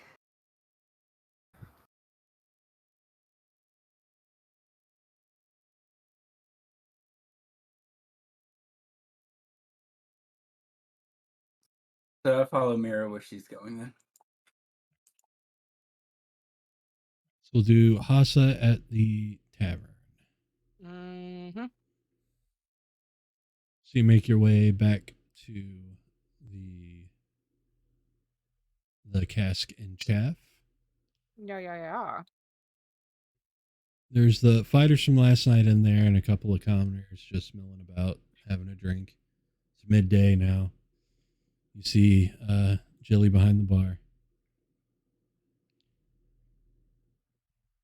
Hey there, Jilly. Hey, welcome back. Thank you. Where's Ori and I see the fighters. Are Ori also still around, or? Yeah, he's right over there. Okay. All right. Thank you so much. Can I also have a ale, please? Absolutely. Thank you. Pours you an ale, sits it on the bar. Mm-hmm. I plop down whatever is needed to cover that, and then walk on over to the fighters. Hey, back for another fight? No, well, more of a prop for all of you, actually. Are any of you familiar with Lily? Lily who? She is part of the Apother. I legitimately cannot say that as a human being. It's like aluminum for some people. Arthur. I messed it up too, sorry. See? The potion shop, Blossom,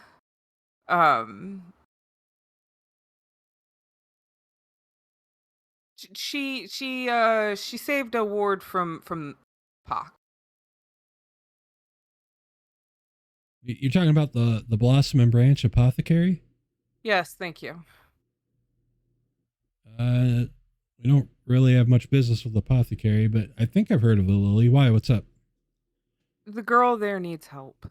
She is going to be attacked by something, and our party wants to stand with her and wants to protect her, but it's going to take more than us.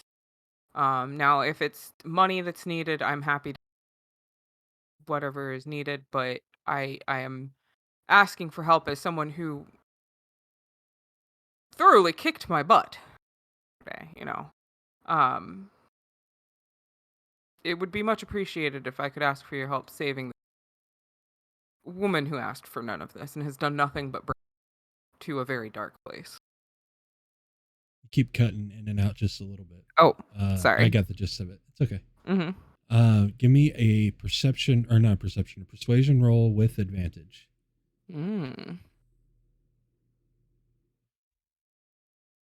Persuasion with advantage. Is that holding control or alt? Alt. Oh, thank you. Alt for advantage. Hey. Yeah, we'll help you out. Where you need us when?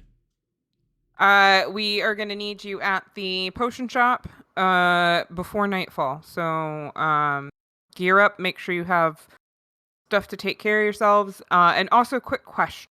Do you guys by chance know if there's She looks at Ida, because I don't know, she just has like a really good feeling about Ida, and she just looks at her. Is there any kind of like resistance against the bloodsuckers? Smooth. I have minimal persuasion or not minimal persuasion. I have minimal charisma. This is about as low key as I can get. No. Okay. Probably wouldn't say that very loud. Ever. No, I didn't. No. Fair. Yeah. Nope. Nope. Yep. Then yeah, grateful. Much appreciated. All right, we'll see you later. Mm-hmm. And she heads back to the potion shop. All right, nailed it. I know, right? I did so good.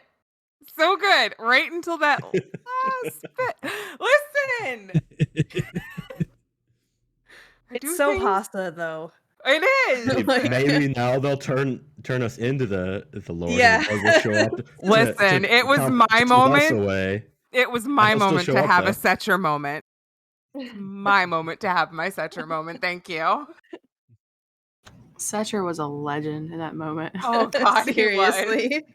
I didn't even realize what had happened. And then Aesir's response. Just the whole like pause and then the what the fuck? The best. I laugh out loud every time I hear it on this on that video. Fuck. All right, so Aesir and Sefris are going to. Are you going to the wine shop? Or are you going right to Wine shop first, yeah.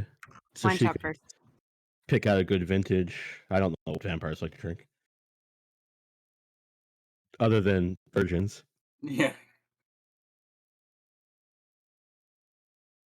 So you head to the wine shop. Behind the counter is a noble woman.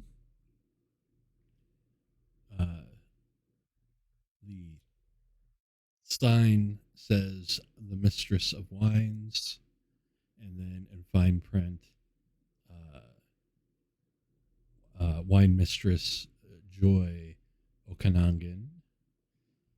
And you assume that this is Joy behind the counter.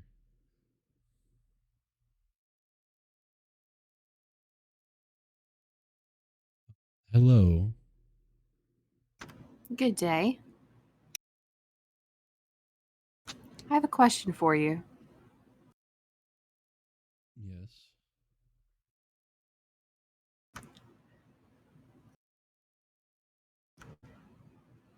Does the lord of this place have a preference, a preferred vintage that you may carry? From time to time, he summons for a bottle of the Lord's Lament. And she directs you to a wine on the top shelf in the back corner.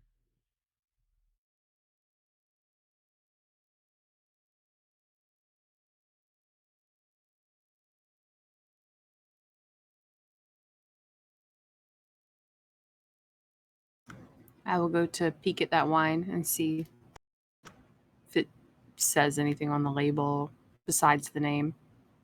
It's the name. Very pretty lettering on a very, very gold inlaid label.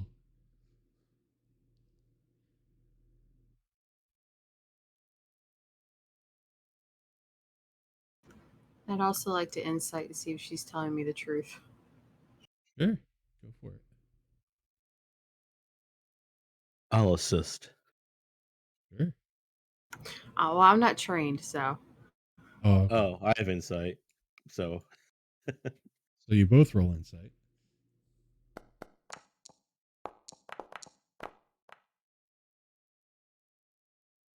No deception detected.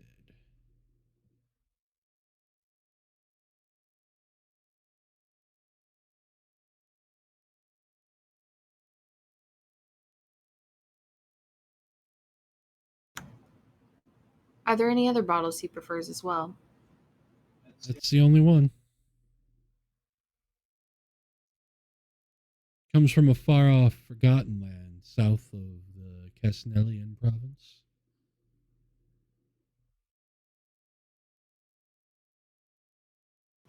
Excellent. She will grab a bottle. It's 500 gold pieces. Record scratch.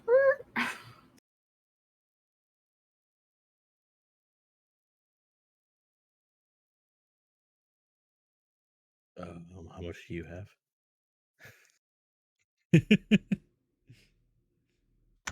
Less than half that. Well, we have the 200 that we never distributed, technically. It's a lot of gold to throw in a bottle of wine.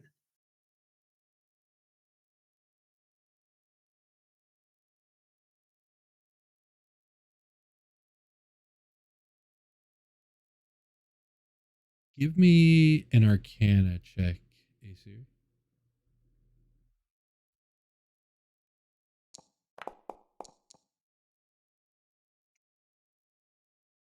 There's something about the label and the fancy filigree. Those are actually, they look kind of like magic symbols. This wine might be magical in some nature.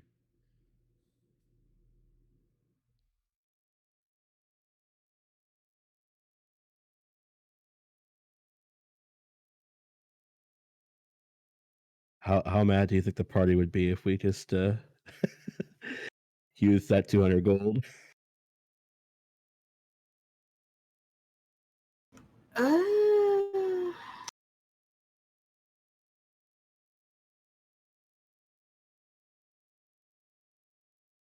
I mean, we could I'll make tell you money what. back.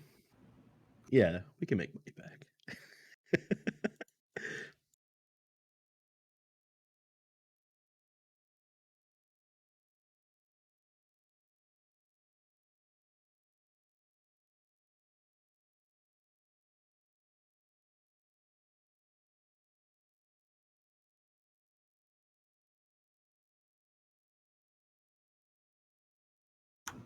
Okay, but that still doesn't give us 500. I have 20. Every time this comes in stock, the Lord sends somebody very quickly. It's been here for a couple days. I'm surprised he hasn't sent anybody to get it so far. Insight again on that. Or is she just trying to upsell us? God damn it. My rules No aren't good. deception detected. Okay. So how much do you have? I have 219.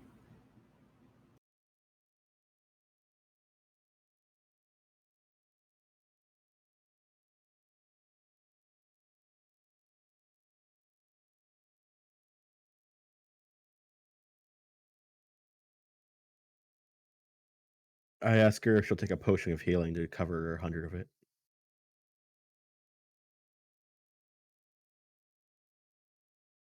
Potion of healing isn't worth 100 gold.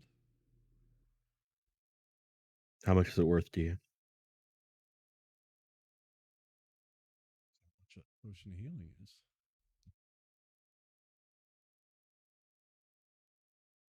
That price off the top of my head. What type of potion healing? I have a greater and a regular.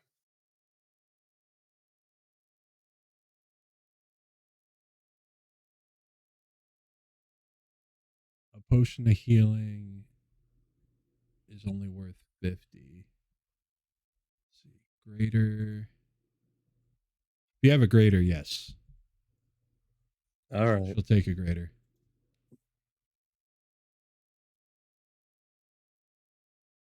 All right. Very well.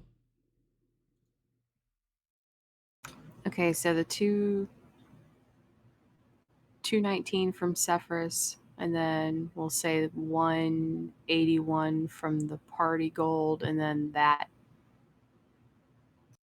I potion. give you 20 also. No, I'm broke, but that's fine. Or either way.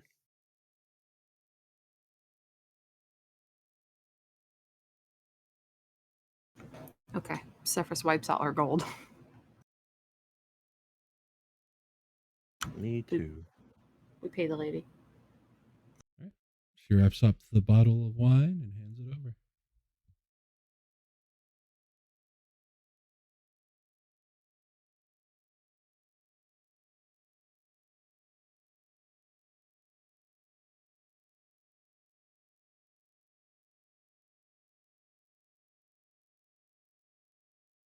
I give it to Aesir to carry. I double wrap it up and put it into a pack very gingerly. Like, we cannot break this. Cannot break this. The bean, I'm fine with that blowing up, but we can't hurt the wine. Nope.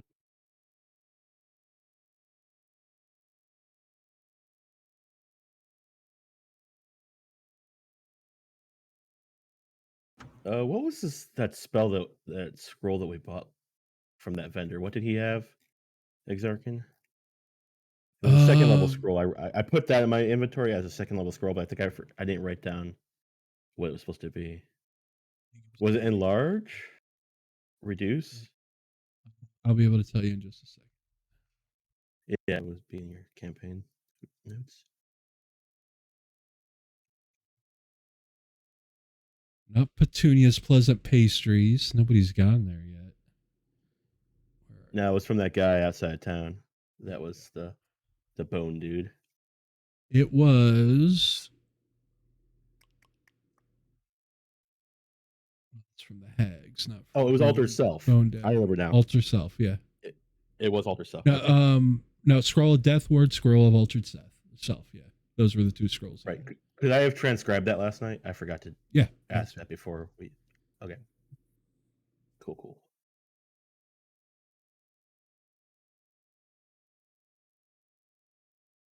All right, we're good to go then. All right. You guys head to the manor / city hall. Before we go in here, Sefris, I probably shouldn't be the one speaking up or asking questions. If I'm going to look like your servant, well, your aide, because we probably don't want to lie too much in front of this guy either. Right. I'm not very good at lying. I am your aide. That's true. So if someone asks, if they ask that, and if they ask anything else, I'll just say, if they ask me up directly and everything, I'll say, I defer to Sefris. Lady Sefris. Okay. Please ask them about a band of northerners who were hunting monsters 90 years ago. This was the main reason I want to even be here.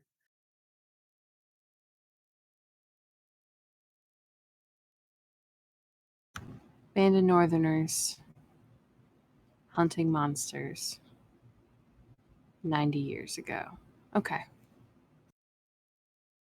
Yeah, it sounds like something old vampires would care about anyway. It'll date you. It's true.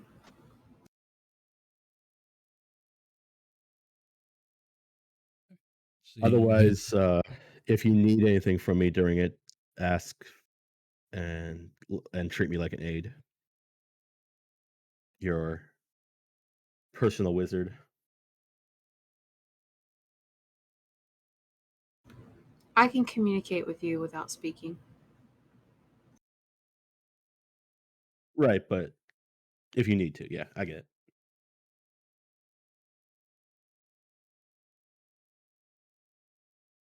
I'll cast Detect Magic as a ritual before we go in, so it's up. By the way. The bottle of wine is definitely magical. Oh boy, what are we giving this ancient vampire? Fucking better be 500 gold. Yeah, right? We better get this guy to fucking solo this thing for us. Hassa goes and gets a whole party of adventurers for nothing, and we pay 500 gold. We better get some. To get some old vampire coozed up. And my ass even asked about bloodsuckers in the process. What now, bitches? That's a mark against you. not a mark in your favor. Right. That dude already knows Somebody from the bar is going to be in town hall or like walking out of the town hall as we're walking in. What did I tell you guys at the beginning of this adventure? I'm cute. I didn't give you guys anything else tonight. So you guys approach the It's all manor. good. Yes. Mhm. There's a doorman. Can I help you? We've brought a gift for the Lord. And who is calling? The Lady Sefris.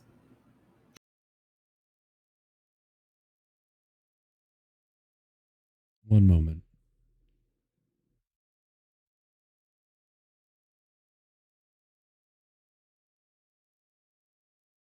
He returns shortly after. Sefris, did you recently come from Riven? Yes.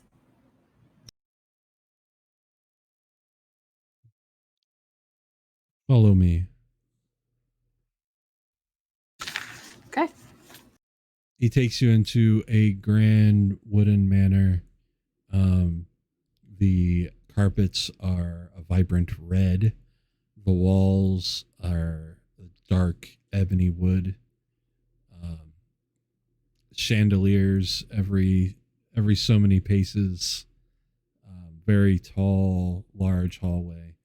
It takes you up a grand open staircase and into a room. In the room, it looks like a sitting room, but there is a large curtain over a section of the wall in the middle of the wall on the far side.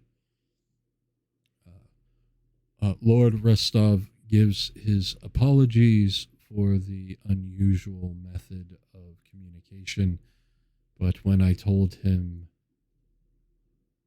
of the visitor, he insisted, and he pulls the curtain open, and there's a person-sized mirror, and you see the image of a man that looked like he was in his 40s, with a sharp black goatee and very sharp features, long slicked back black hair, and a blue dress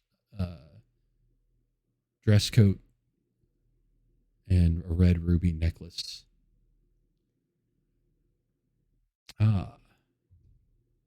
Sefris. I heard you visited an acquaintance of mine not more than a few nights ago. Word travels fast. Yes. She was quite intrigued by you and your little group. I only regret that I'm not currently in Voyd to have this conversation with you. That is a shame. We did bring something as a gift we thought you may like. Ah. And the gift is? She will gesture to Aesir. He will slowly unwrap the bottle and present it in a dignified way. Oh, the wine. I thought you meant your servant. Ah, very good. Oh, yes, a bottle of the Lord's Lament. Yes, thank you. If you could kindly pour that out into the trash can there, my good man. There's a basket it's a lined container with refuse.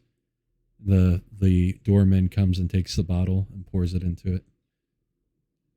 Yes, can't have that in the town.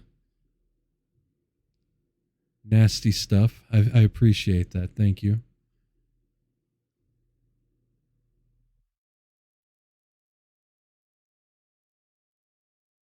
So what brings you calling?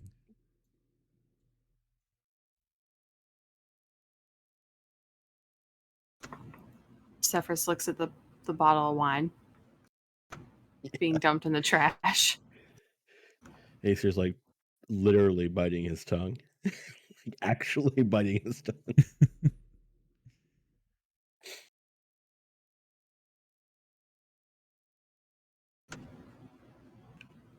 I take it that the vintage was not to your liking.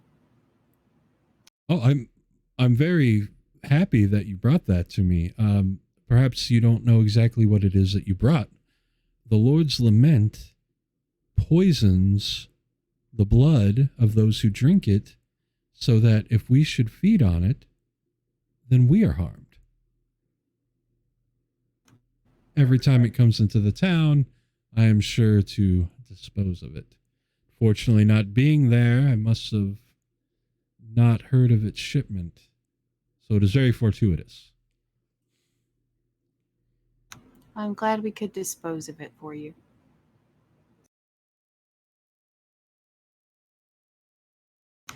However, I did come to give in my travels, we've heard that there could be a light hunter coming this way. He like just almost recoils a little bit. Well, then I'm very glad I'm not there. And perhaps you should consider not being there as well.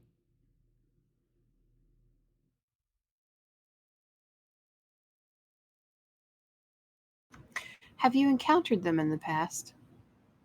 Yes. I almost didn't get away.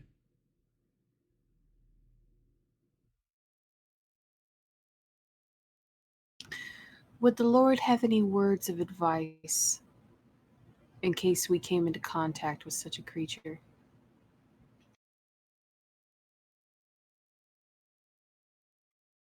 This being emanates pure sunlight, the likes of which haven't touched the ground in Soma in so many generations.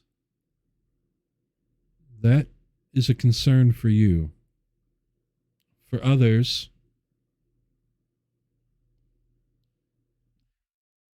mundane things likely won't even scratch it.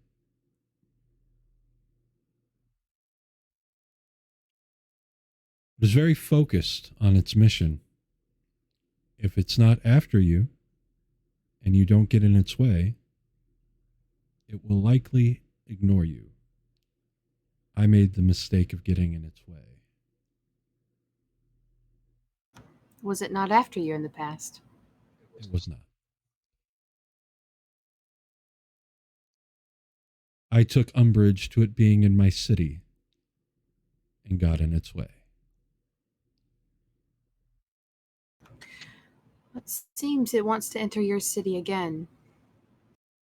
Have you any things you could help put in its way?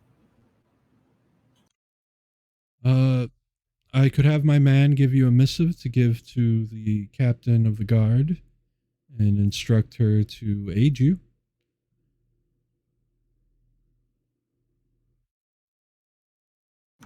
That would be very helpful. I wouldn't like to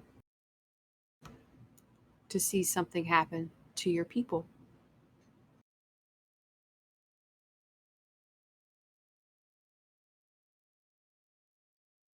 I don't want this thing to do any harm to your city, to its people, or anything like that. I don't know what it's after. We hope we can deter it. Well, I doubt it's after the city itself. It's likely only after a person or a small collection of persons. And like I said, its focus is singular. It will come and try to take what it needs to take and then leave.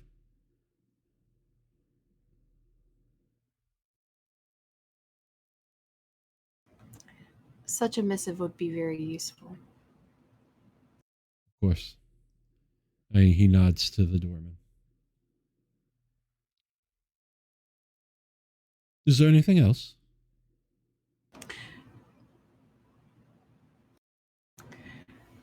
Is there going to be a time where you're back in town? I would like to catch up with you. Oh yes, I'm attending some business in Novostoya currently. But of course my home is there. I will return.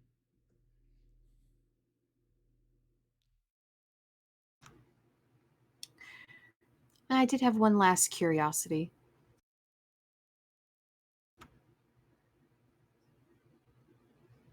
Almost a century ago, there was a band of northerners that came through here, hunting monsters, or what they called monsters.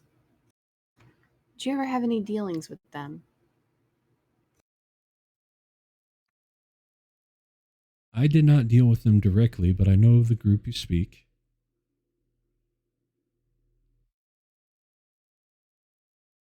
Not often such a band roams through Soma.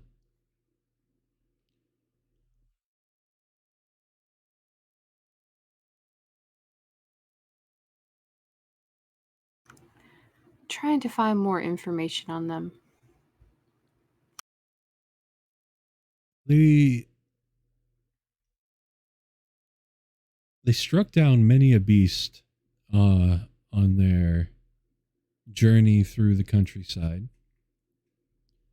However, I believe they met their match fighting some beast, some manner of beast in some caves near the border with Burak. I'm sure that if any survived, they would have crossed over the mountains into Burak from there.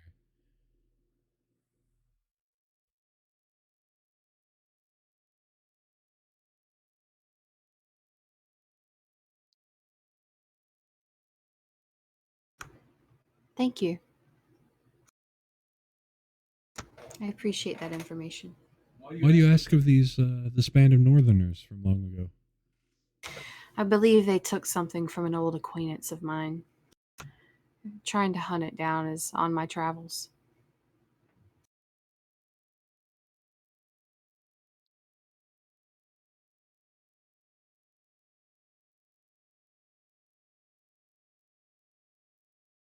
Do you know what it was that they took? Like, what was it? An amulet. Not too dissimilar from the one that you wear.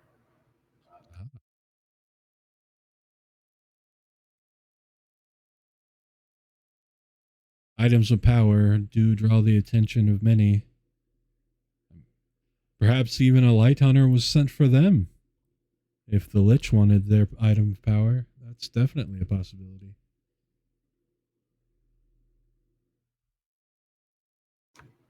That's definitely another possibility to look into.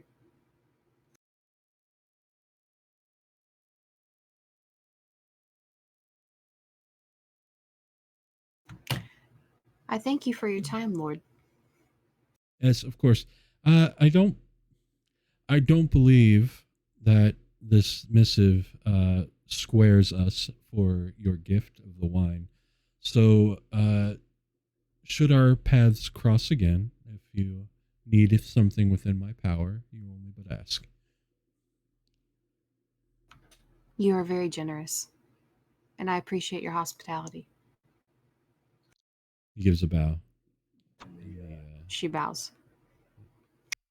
The doorman covers the mirror with the curtain and hands you over the missive that he brought, the orders. Sefris will look it over. Looks legit. She'll nod to the servant and wait to be shown to the door. I'll show you guys out. Right, and Myra going to the library. Yes, and Secher with me. Secher, okay. Yep. So you head a few blocks to the south. It's actually kind of heading towards a cemetery. and you see a decently sized stone building that is, it's kind of reminiscent of kind of like Grecian architecture, but of course there's no Greece here. But it's a similar type of feel. The doors are kept open, and you walk in, and there's many stacks of books filling this area out.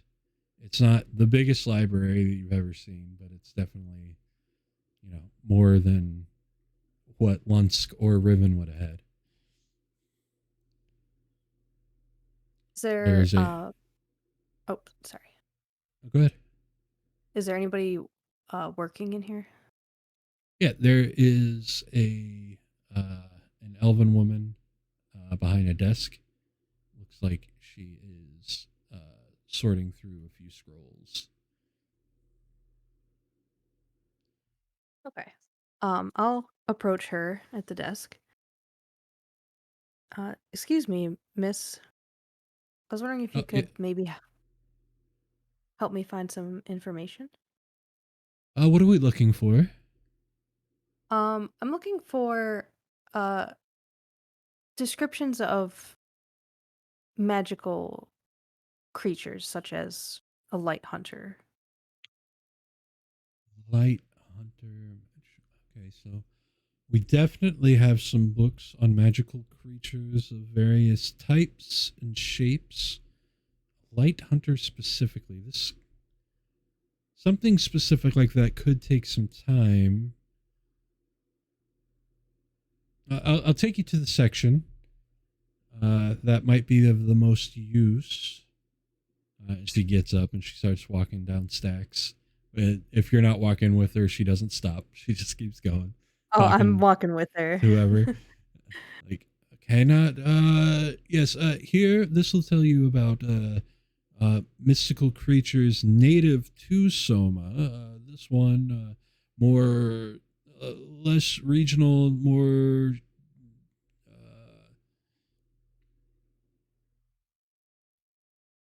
No. Okay, so the light hunters, they are necromantic beings, yes? I believe so. So would that be constructs or undead?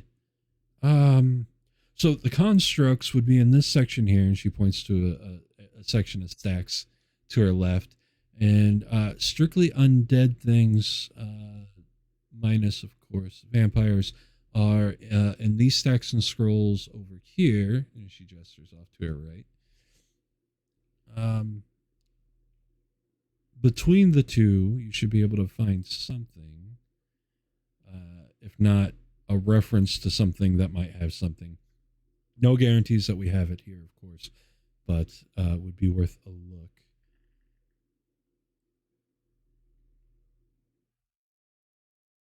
What Is there do you anything say, else that you Secher? need? The only other thing I was wondering is if you knew of a temple that used to exist, maybe by the cemetery? Or if there are any old town records? This building was once a temple to Aurelia. Oh. Long, long ago. Well, long ago. That's quite fascinating. Thank you. Of course. I appreciate your assistance. My pleasure. She scurries off.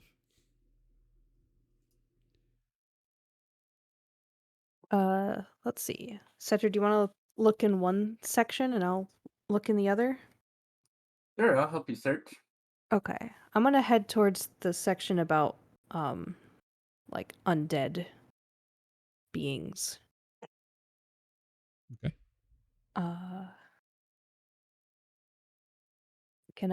Let me see. What would it be like? Investigation to see if maybe there's a couple titles that pop out at me. Investigation or history are probably the best skills for this kind of researching. Okay. Arcana as well.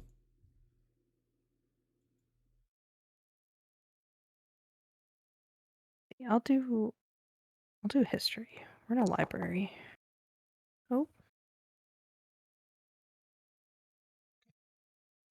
You do see references to light hunters every once in a while. Never much of what they can do, more that they exist and that they all work for this powerful lich.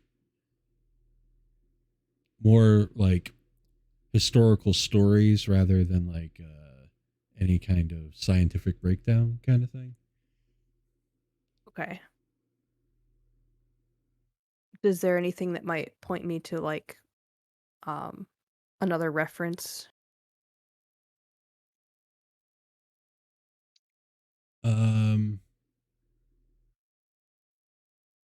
Give me a high or low. Tell me high or low. Low. Sweet. Pricing? There's something in it references a scroll about the physical makeup of undead constructs is the title of the book, or the research. Okay.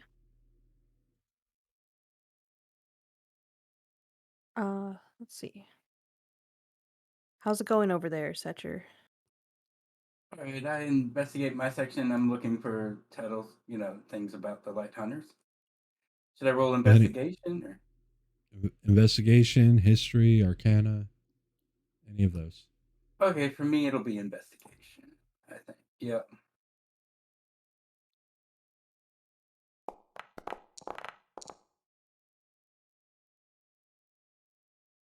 Right. You're actually find the book that she's coming over to look for herself. All right, I give her the book. Oh, wonderful.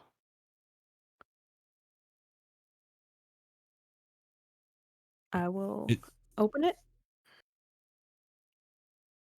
It talks about light hunters being the very powerful undead constructs in service to the lich Casimir Sundrinker. And your guys' best buddy.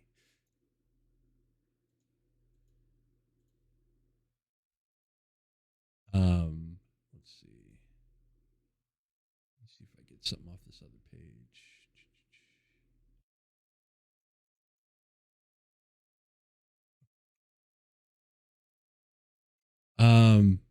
It says that they are physical embodiments of sunlight. They have incredible vision. They are completely immune to poison and radiant energy. They are tireless and incredibly resistant to most forms of physical damage and necrotic energy. You said highly resistant? Yes.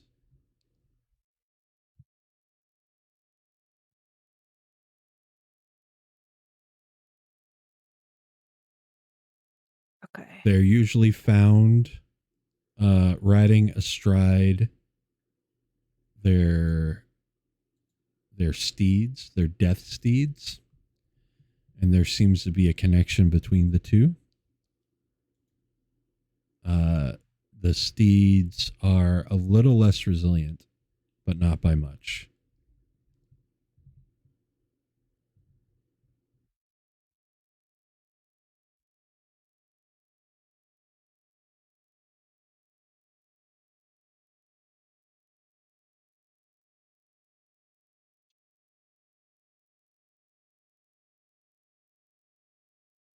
I was just typing it so I don't forget.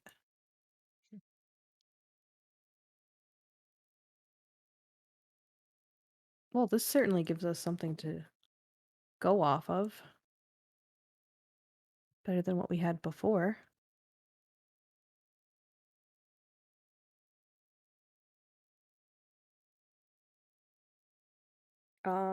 Let's see. I scribble a few notes down about what we found in my notebook. And then pass the scroll back to Secher.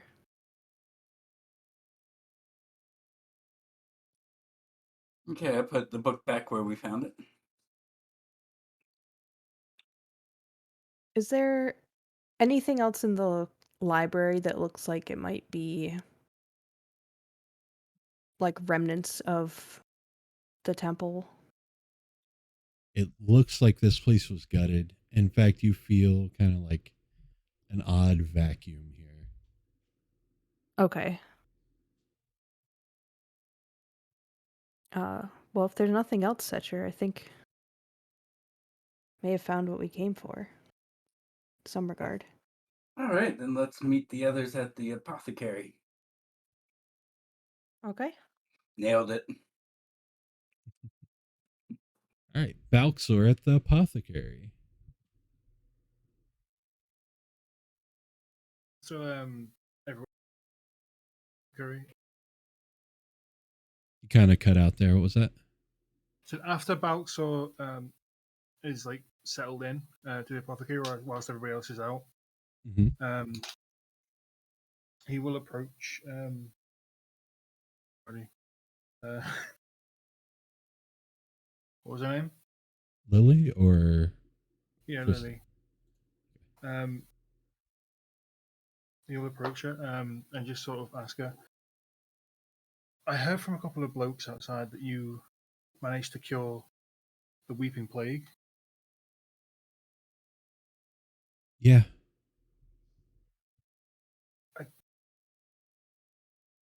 I'm sorry if it sounds odd, but how? What? I've been researching it for a good 10 years now. Like, I can't find anything even remotely combat it. I can't explain it well. It wasn't any of the potions or the salves. I did administer them to try to hide that it was me. That people saw through that. You know how there's healers that through their faith can heal. Yeah. It's kind of like that, but it's not a faith in anything. I want to heal them. I want them to stop hurting. I want them to be whole again. And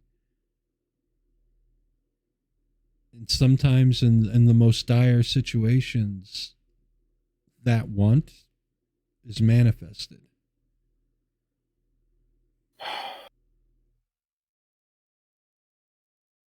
Right. Well, thank you anyway. It's just that I myself was a plague victim. My father gave up everything he had in order to buy some potion off a random stranger. Just on the slightest whim of hope. And it turned out it saved my life, but it changed me in other ways. And I, to this day, have no idea what the full effects of it, what it's done to me are. Well, if you're scarred, I could take your scars if you wanted. I understand if you wouldn't want it, but I don't know. I feel like these scars have become a part of me. I completely understand that. Just know that the offer's there should you decide to take me up on it. Thank you.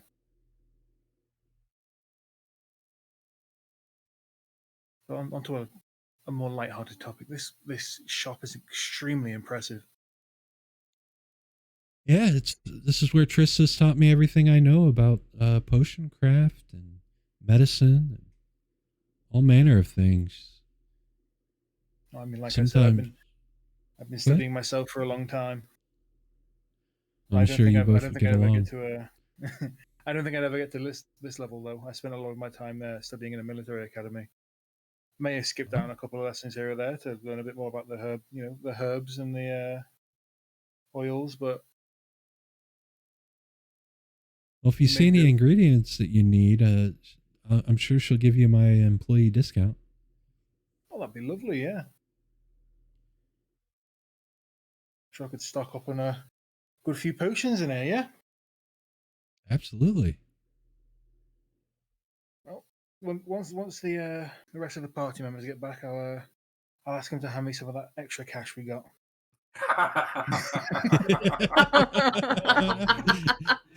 Oh, no. Balxor, it's right. Balxor, is your name? That's right, yeah.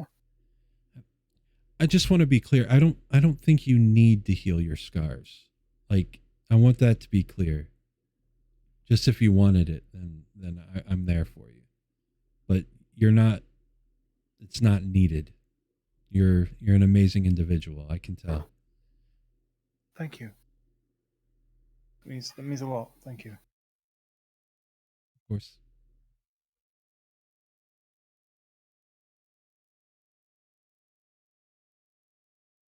She'll go about. Looks like she's putting together some potions.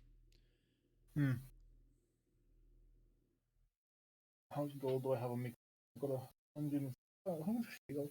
I could buy some potion ingredients, sure. What is the purchase rate on potion ingredients? Because I've forgotten. What types of potions are you looking to make? I would like to make a greater.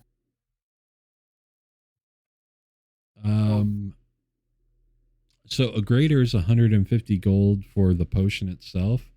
So we'll say it's like 65 gold for the ingredients. Okay, yeah. Can I get ingredients for one of them, and then like enough for like 2 regular ones? She gathers up the materials for you. With my discount, that's going to be about 50 gold total. Damn. Okay. Okay. Lovely. Yeah. I'll remove 50 buckaroos. Big old buckaroos. There we go. Wonderful. Can I get started on making the greater straight away? Absolutely. Go ahead and give me your alchemist supplies roll with advantage because of all the equipment. I think it's herbalism. Oh, sure. Potions, yeah. I feel like you could do it with either. Your choice. True. I think that's correct, actually.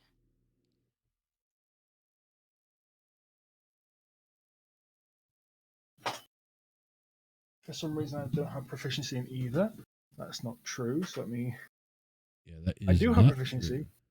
Yeah, I have proficiency in most of the herby potiony things, but it's not applying it to the. Probably because I didn't have it when I added them to my inventory. Question mark. Here, let me go through here. Details. Just click this over to proficient for you. Proficient, yeah. I did that for the alchemy supplies. I'll go ahead and do the same thing for you. There you go. You got it. Okay, wonderful. You have advantage because of all this equipment. Yeah. So that's a wisdom. Definitely be using the herbalism kit. That's the wisdom. Okay. So use normal. Oh wait, advantage.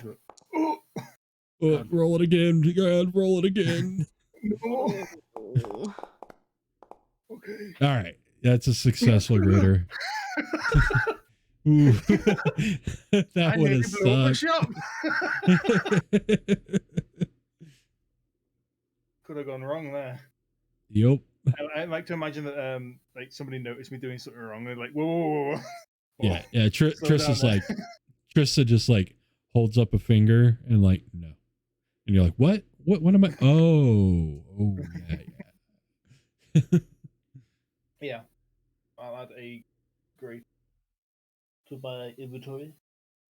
Okay. You're going to be able to make the 2 regulars by the time evening comes around as well. Just because you can have many potions going at once with this kind of setup. Potion of greater healing. 2 potions. Lovely. Lovely jubbly. That even added to my inventory?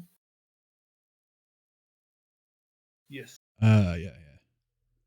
You can pull Very them good. over from the compendium. All right. Small Was there one. anything else you needed, or is that was what you were trying to do today? I think that was it for today, yeah. All right. So back to Aesir and Sefris. Are you guys going right back to the apothecary? Or are you stopping by the guard's base? Probably Barracks. guards. Yeah. Okay. On the way, I'd be like, you need to, we need to find some time for you guys to really fill me in on this lich. I realize that you haven't ever done that. Yeah. We'll definitely need to talk more about the Lich, probably today. Probably, like, he killed you, right? Yes. How did that all go down? And We were spare no detail, like, what spells did he use? What did they look like? If you can't immediately tell me what they were, things like that. Any of that could help. I mean, when we died, it was kind of a bright light, and then we were in a bone pile. Was it like a beam? Did they fly from a crown of what look like stars around his head? Was it an explosion? Like how did this light look? How did it work? Hold on, Crystal's trying to remember and look through her notes. Sefris says, Aesir needs to watch episode 1 of Citadel the Unseen Sun, now on YouTube on the Beards and Battle Axes channel. Please like and subscribe. Aesir doesn't have YouTube. What is YouTube? What a fucking casual. How embarrassing. I know, right? Aesir just has whatever information Sefris passes to him. Aegys, though, has skimmed the episode. From what I remember, it was just suddenly a bright light. I didn't really see the source of it. I knew it was him. Here, she paints you a picture. Oh, it was so spooky. It was spooky. That's right. Let me You're pull addressing Aesir out fire. here. Let me pull Aesir out here since he wasn't there.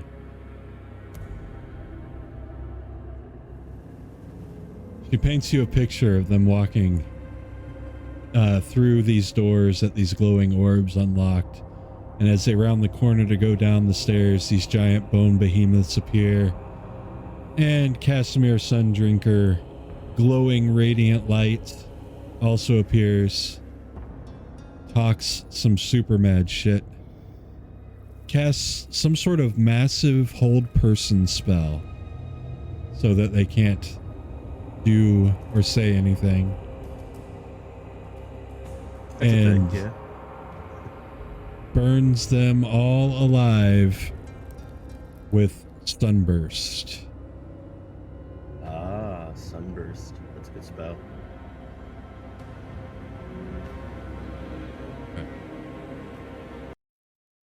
Now you're back in the streets of Voyd. So yeah, it sucked.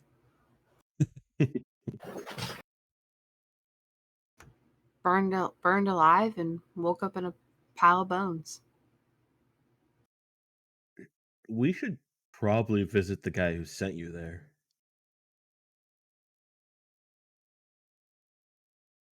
I mean, he clearly set you up. That thought has crossed our mind in the past.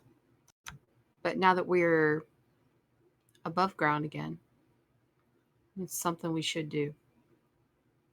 Where was this that you got the job?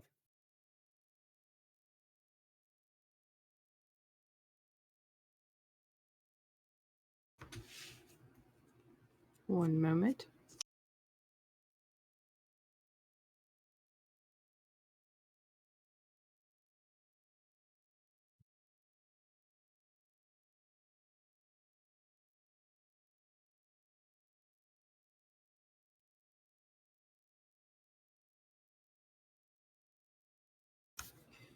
Crystal will have to find her first episode notes. I don't have them all together. It was in that inn in Lunsk. You were hired by the Night Seer Sage.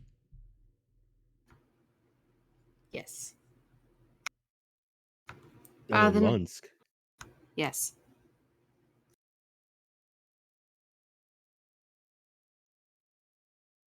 Who was this Night Seer Sage?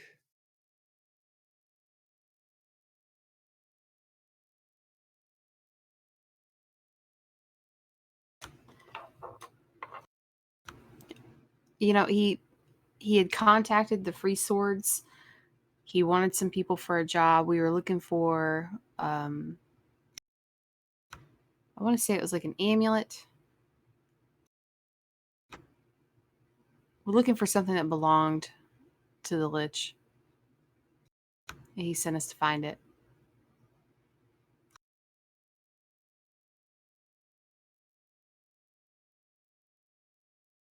Yeah, sounds like we should have a conversation with this guy. Find out how much he knew. But he probably wasn't in Lunsk when we just passed through again, was he? No.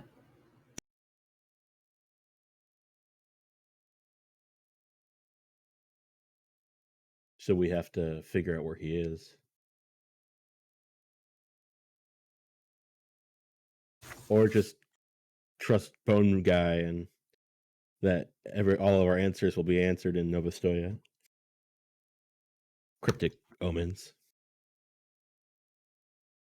I think that actually the city of Gargoyles is where we're going to find. Yeah, Novostoya is where we're going to find the Night Seer Sage. Literally what Bone Guy said. Yes. Oh, I didn't recognize the Night Seer Sage thing as from before. Yeah, it didn't click with me. Okay. So it could be the Night Seer Sage just sent us there to be more food for the Lich. Could be something else. But we would certainly like to have a conversation with him. Mm-hmm.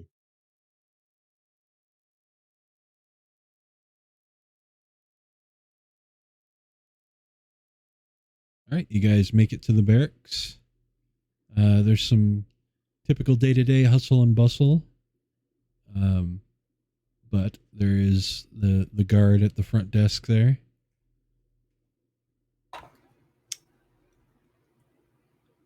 Good day. Good day. I have a message for Captain Carr. And who's calling?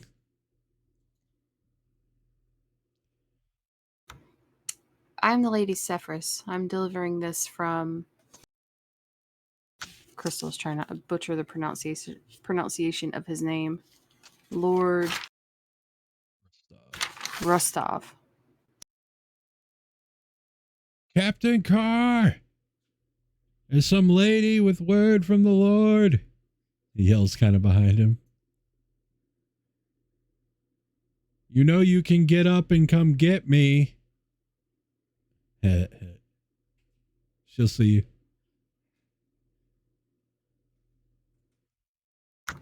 Thank you. He motions behind the desk, and you walk behind and down a hall, and what's basically a glorified cell. You see a woman in half plate. She is almost as big as Hassa. She think the perfect mix of Bran of Tarth and the Hound. Okay. Because half her face is burnt off, and she is a big ass beater woman. I'm Captain Adelaide Carr. Can I help you? Sefris will extend the missive to her. What do we got here? We're hoping to have some of your assistance this evening.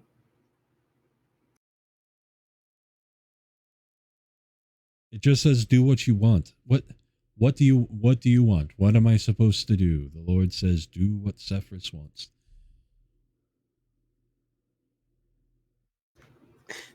This note just says I can do what I want.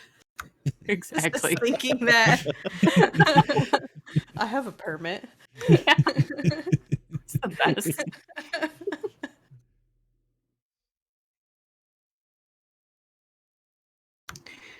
We believe that one of the citizens may be in danger this evening, and we would like some added protection around the Blossom and Branch Apothecary.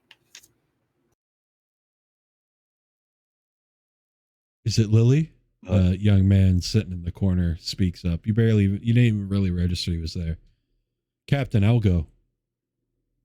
Hold on, Tavi, hold on. What danger are they in?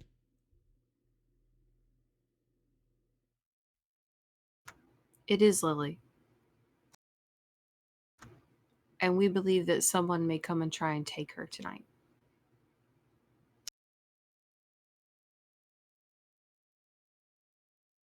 All right. Well, I can send a contingent. And yes, Tavi, you can go.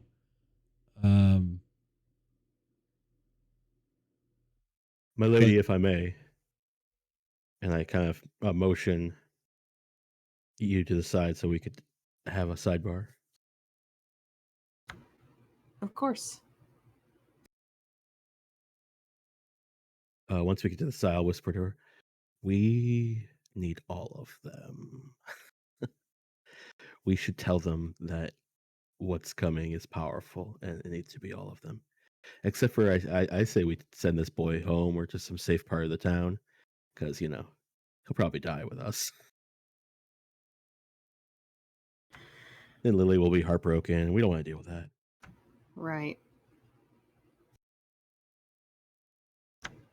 Sefris will nod.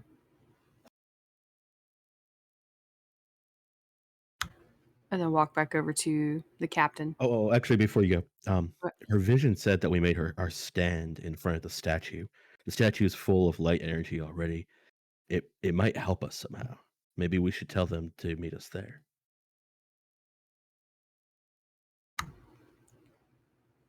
How close is the statue to the Blossom and Branch? It's only about 2 blocks. So you guys came in. Okay, so the fountain is in the center of the map here. And the Blossom and Branch is right here. Gotcha.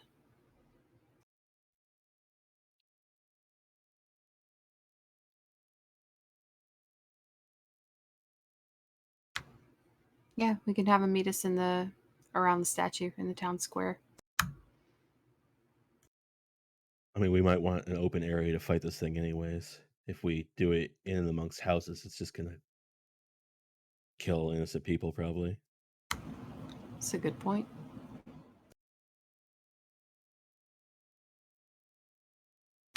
Okay. Sefris goes back to talk to the captain.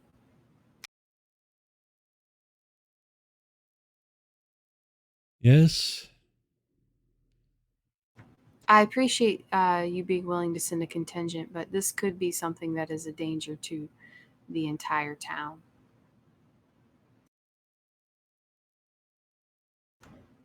I think we're going to need every person you can possibly spare. I can spare 2 contingents at tops.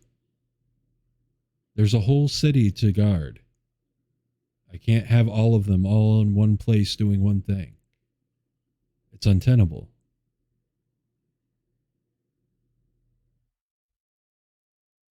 The Lord thinks just because he wants a thing that it's going to happen.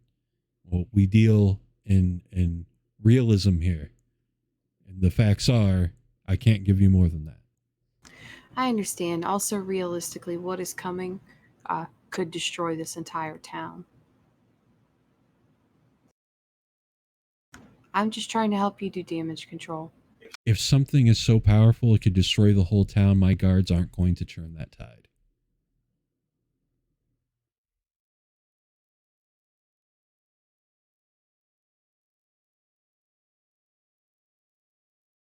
So if anything, my guards should be keeping people in their houses as safe as possible off the streets.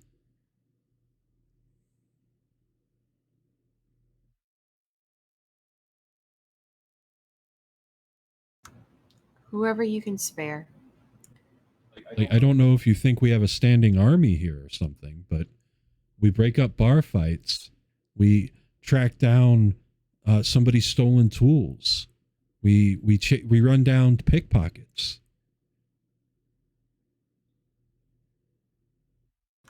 I see.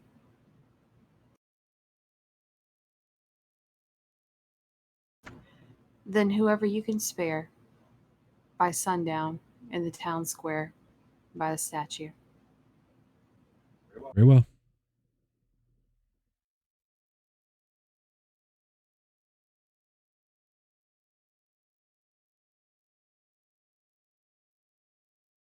She starts writing out orders. Okay.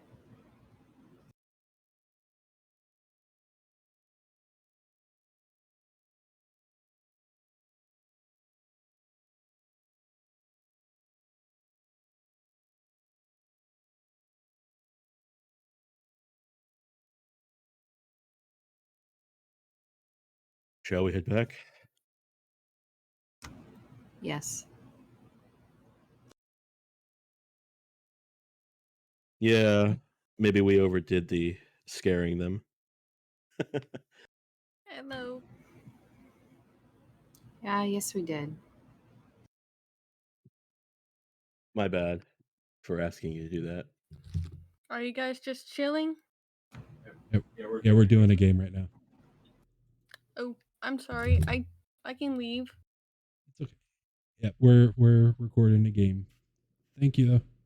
Hey, have a good one. Right.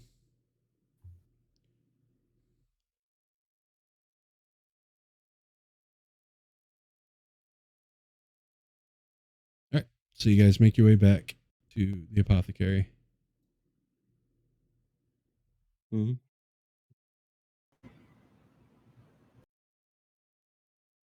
Everybody's at the apothecary.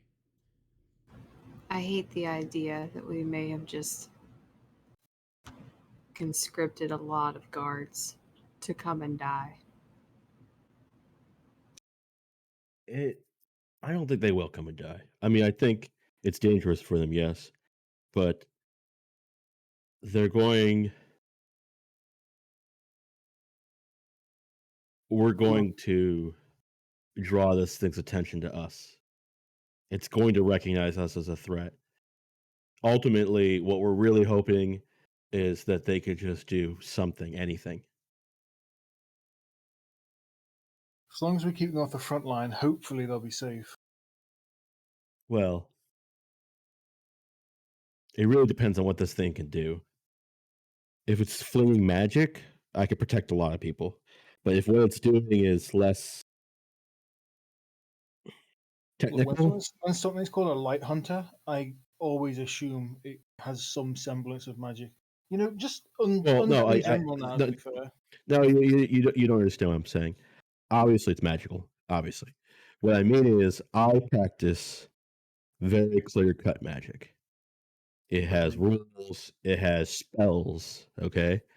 But a lot of magical beings, they interact with the world in unique ways, and these unique ways sometimes can't be countered, or at least not very easily. but you just gotta weather it. So if it's fleeing spells, I could do a lot to alleviate that. I could do a lot to reduce its risk and its damage to the rest and everyone else around us. If its powers are less clear cut, that is an issue.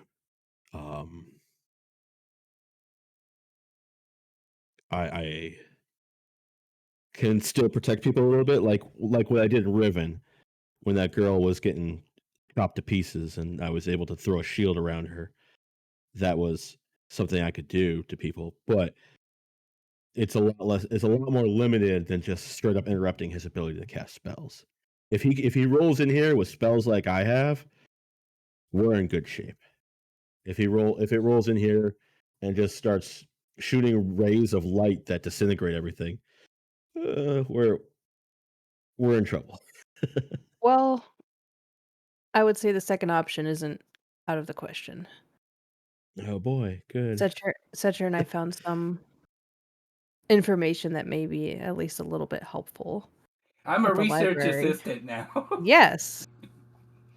So it is made up of basically sunlight energy contained within it.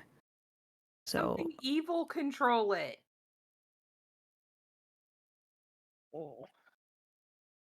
well, there were no real specifics on the types of attacks. Mm-hmm. I'm not sure. It has excellent vision. I think relying a lot on eyesight, so that could potentially be a weak spot if we figure out a way. Let's see what else. It's immune to poison. It's immune to radiance. So some of my spells will not be great against it. It's also resistant to physical damage and necrotic damage. So we have to keep that in mind. What I found that might be the most interesting is that these are generally accompanied with a death steed, and there's some sort of connection between the hunter and the steed. Maybe if we could If they share find their the existence, steed. Yeah. then, well, my fire will do double duty then. I didn't hear a weakness to physical attacks, so Yeah. Well, it doesn't mean that It you is- won't still be able to do something. Or poison. no, It's that's what I immune like. to poison.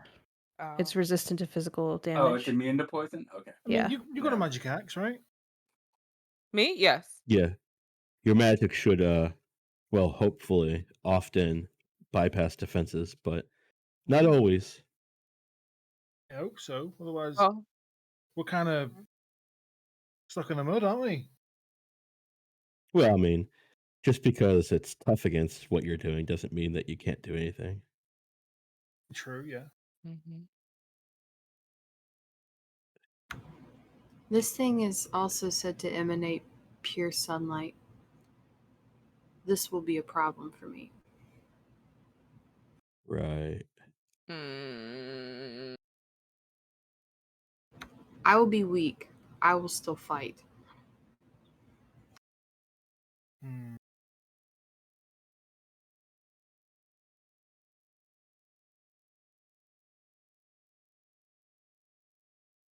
as long as you don't fight by yourself. I think as long as we make sure that you're teamed up with at least one of us. I think that might be a solid plan, just so that way, even in your weakened state, you can at least have someone that's got your back. Secher, is your bow magical? I do not believe it is. Let me check. Give me 1 second. Oh, it is magical. It is very magical. Well, on the other side of that, the problem is skeletons tend not to be great targets for arrows. You hit him in the skull. It's fine. All right. Secher is a crack shot, Mhm. though I hate to admit it.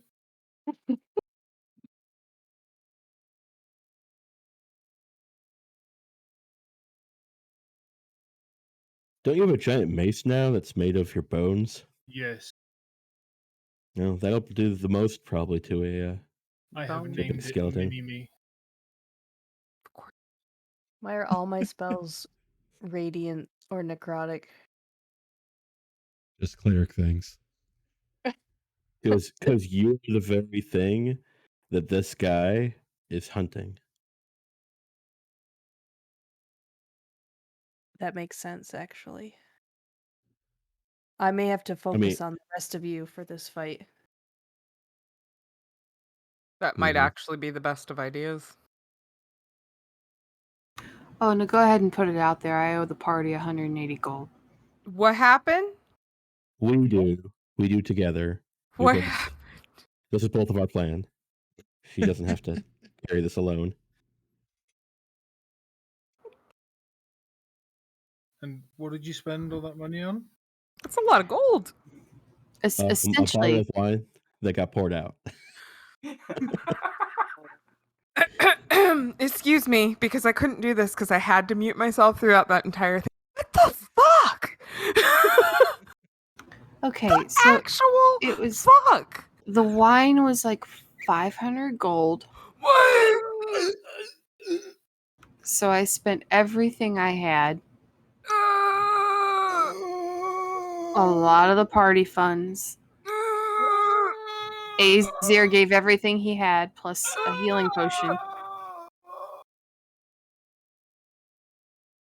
I mean, if we all die tonight, then I think I just aged 100 years. Why We do have the 500? whole city guard. Well, not the whole city guard, but most of them coming to help us. Yes. And the Lord owes me a favor. Maybe that favor will be 500 gold. Balxor, is it sad that I trust him more with a magic bean than I do gold now? No. Okay. But also, be careful with that bean. Oh, I'm not gonna.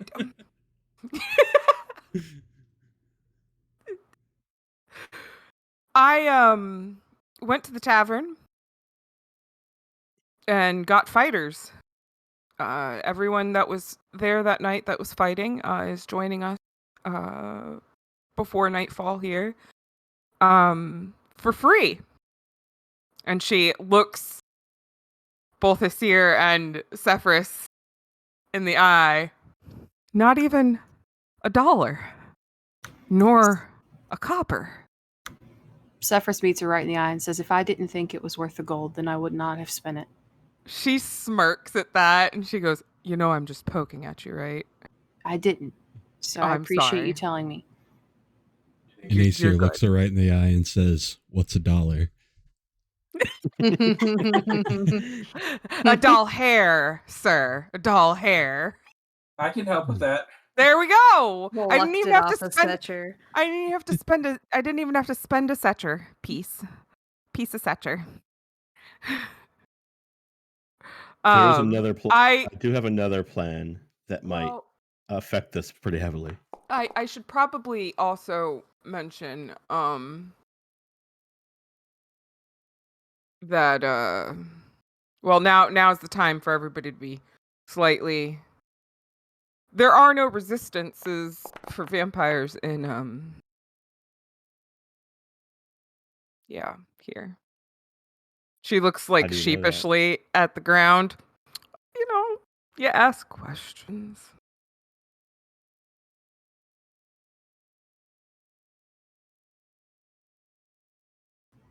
All right, we'll put a pin in that. No time. I have another plan. It's gonna sound like a crazy plan, but it might just work.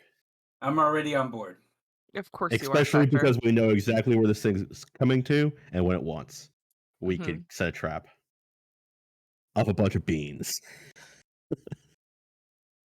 Bean You This know? bomb. not. Could the beans Well- down the city much in the same way that the Lightbringer could? No. So what this would do, again, you are highly overestimating the explosive capability of the beans. So much so that it would do practically nothing to this Lightbringer, and that's not what I'm implying at all. I'm implying that we somehow rig something up, plant all the beans simultaneously as he passes over them. At which point, a large amount of semi-random monsters will pop out of the ground and attack the first thing that is closest to them. What if? Okay, hold on. And like Hassa's like really excited at this point. So she's like, okay, all right. What if like the wolf in me? Okay. What if the wolf in me, you know how like when it's attack, like, but like, what if like, you know how I avoid strong things when I'm a what if this light thingy does that? This light thingy is undead. It doesn't give a crap about social structures. It is purely serving its master. But I don't even know if it's so much hierarchy. It's just more of like what's easiest. Like, so what if it just avoids all the Right, difficult crap? that makes sense to. Well, I mean, it's not going to. It is going to avoid the difficult crap because it wants the girl. It's very singularly focused, but the crap that's popping out of the ground, it's not going to ignore him if it's right on top of him.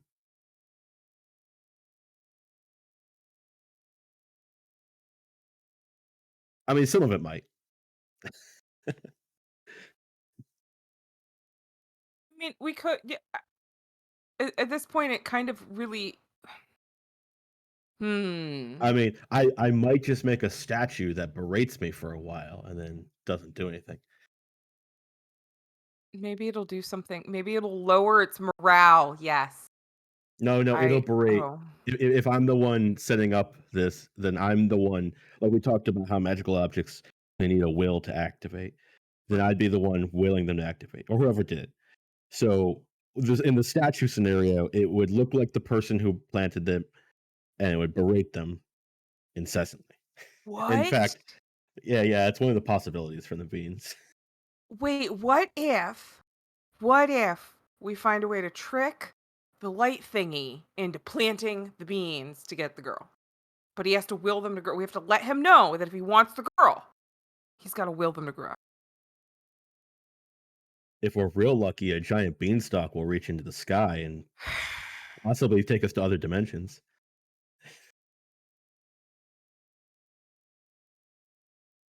Was that Hassa like looks like I wasn't no, that's kidding. An actual possibility. That's an actual possibility. I mean, I think we could trick the light thingy into planting some beans. How? It's very focused. Right, but what if in order to get to the girl, it has to plant the beans?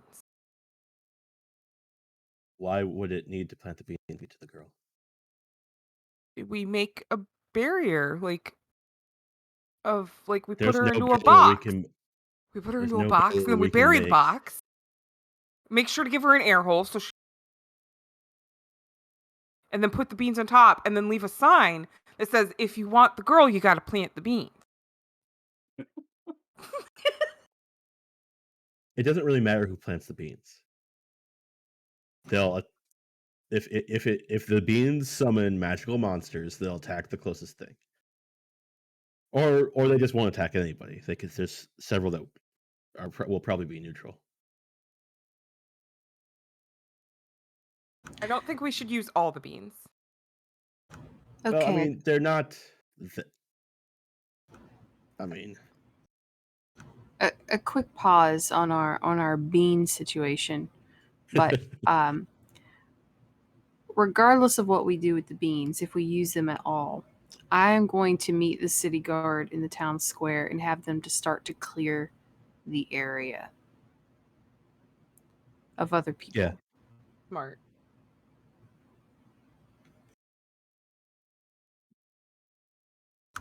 And if Lily, if you can remember what way you think this approaches from, that would be very helpful.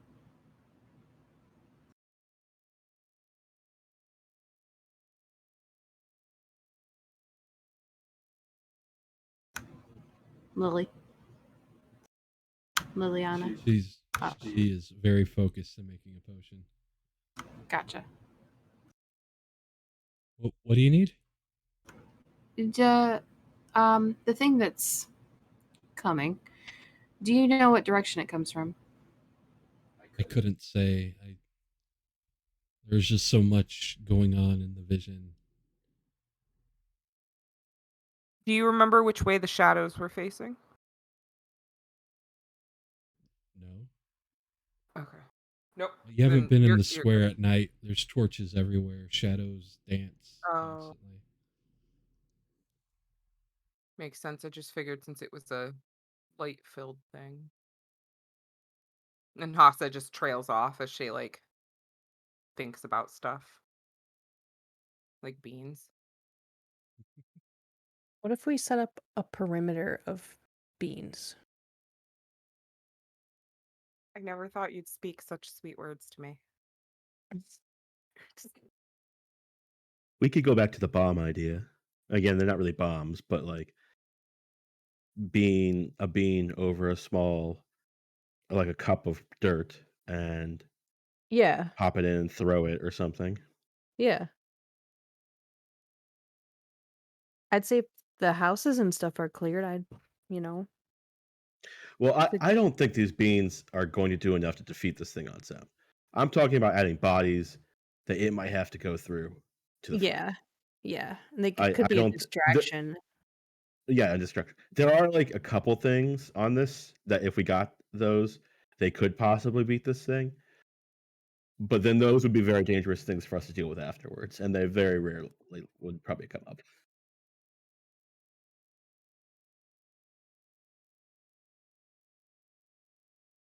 Yeah, I feel like that's just another tool that we can have if we need it. Yeah.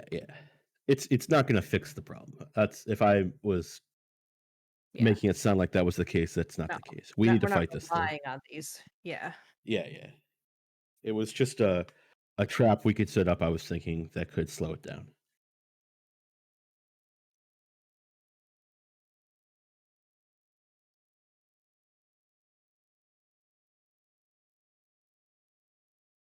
Or they'll just create some really awesome fruit trees that we'll love.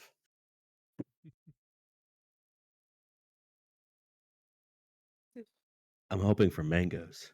Oh my. What's a So mango? at this point, What if we could grow more beans? At this point, dusk fast approaches.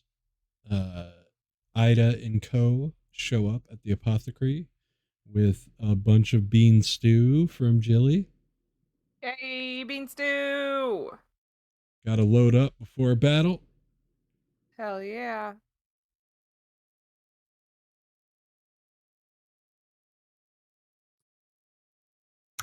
And Sefris will have left to instruct the guard to clear out that area. How far are you telling them to clear out? If you look on the map, Oh yeah, easy peasy, cleared out. she wants that cleared out, and she'll ask one of them to send word to the captain that that Sefris agrees with her wisdom, and one of the best things they can do to aid them is to keep civilians away from here. Okay. They head off, except for Tavi. Tavi's staying put.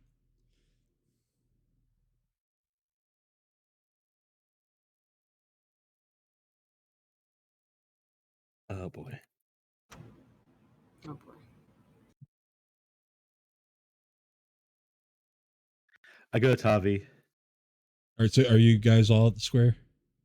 No, I'm gonna head to the square because I want to deal with this Tavi situation. It's just easier for me to switch maps and you guys to be headed there, so we don't back and forth. Well, I want to But do this you can before be Lily there got first. Right. That's fine. It's fine. Yeah.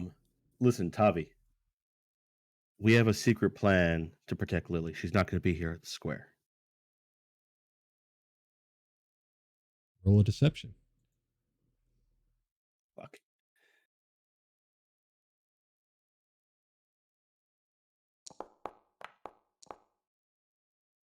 Well, maybe he's real dumb. we're about to see. He gets his roll. He's not going to automatically know or not. Let me find him. Mm-hmm.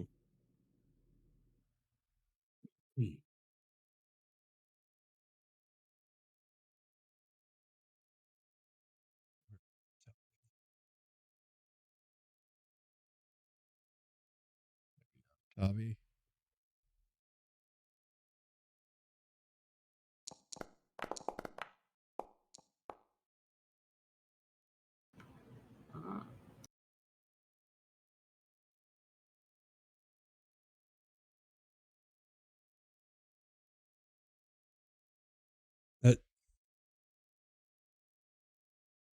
The thing that wants her, like questioning me.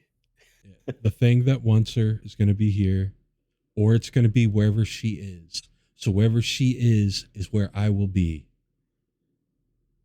Right, that's what I'm trying to tell you. I'm trying to tell you where she's going to be, so you could go there.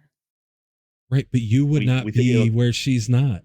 If you're protecting her, you're going to be with her too. She's going to come here. It's going to come here first because I have magic. It wants us too, not just her. He doesn't look like he's buying it. All right, fine. Listen, kid, you stay here, you're probably going to die, and then she's going to be real sad. We got this. Roll persuasion. Okay. I like the honesty. I like it too. The honesty works. It's like, fine, but I'll be close. If it sounds like it's going sideways and she needs the help, I'm coming back. All right, listen. If it sounds like it's going sideways and it sounds like she needs to help, here's what I want you to do. Be close with a horse. And if it sounds like you need to come in, you get her onto the horse, and you ride until that horse fucking dies. Understand? That's all you do. Anything else, is dying. Okay. All right, good. Do that. He goes and prepares a horse. Good boy. Got the roll when it counted. The face. Obviously, I decided not to take that feat, so I still have a negative 1 charisma modifier. It's okay. I have better dex saves now. Okay. Hey, you all want me to fight a lich? Dex saves are key.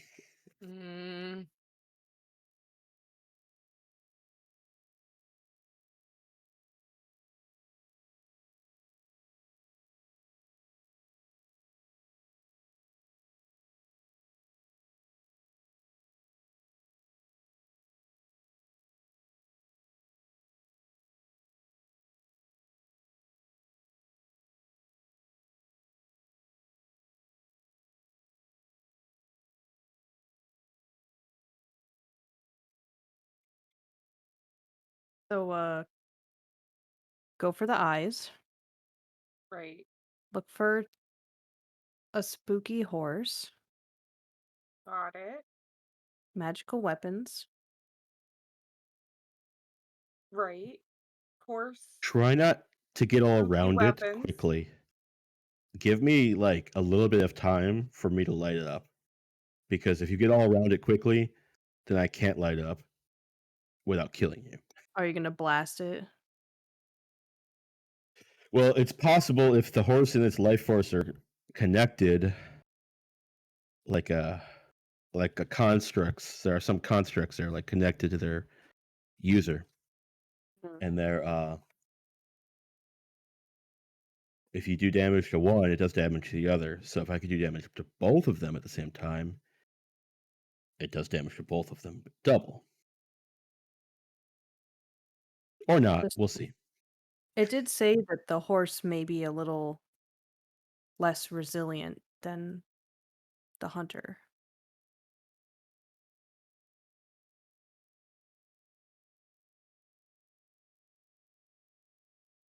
I mean, it might be actually, can you cast blindness? You're a cleric. Don't have Most that. undead are not resistant to blindness. I mean, are resistant to blindness, but maybe it's his special weakness. Do I have time to swap a spell? No. I don't know how long that doesn't usually take a long rest. Yeah, you gotta do it over a long rest. Yeah.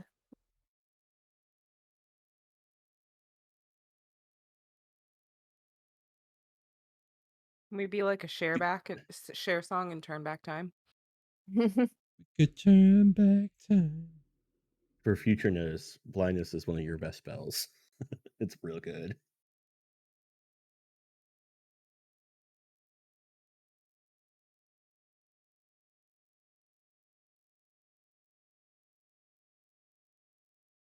Or maybe this statue will come to life and help us fight this thing. What if the statue is the light thingy? Oh, what a twist. It's a twist. Bum, bum, bum. Shamalama Ding Dong did cometh up into this.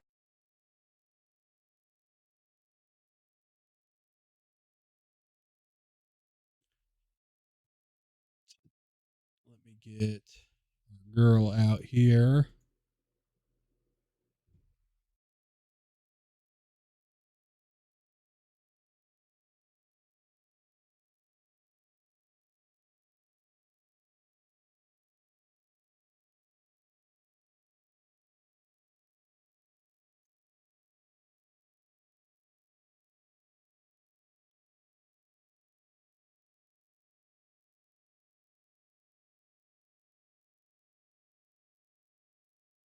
I let From- Stung know to stay with the girl at all times, by the way, Okay. and defend her. Yeah, I have to stay within a certain distance of her to be able to throw my shield on her.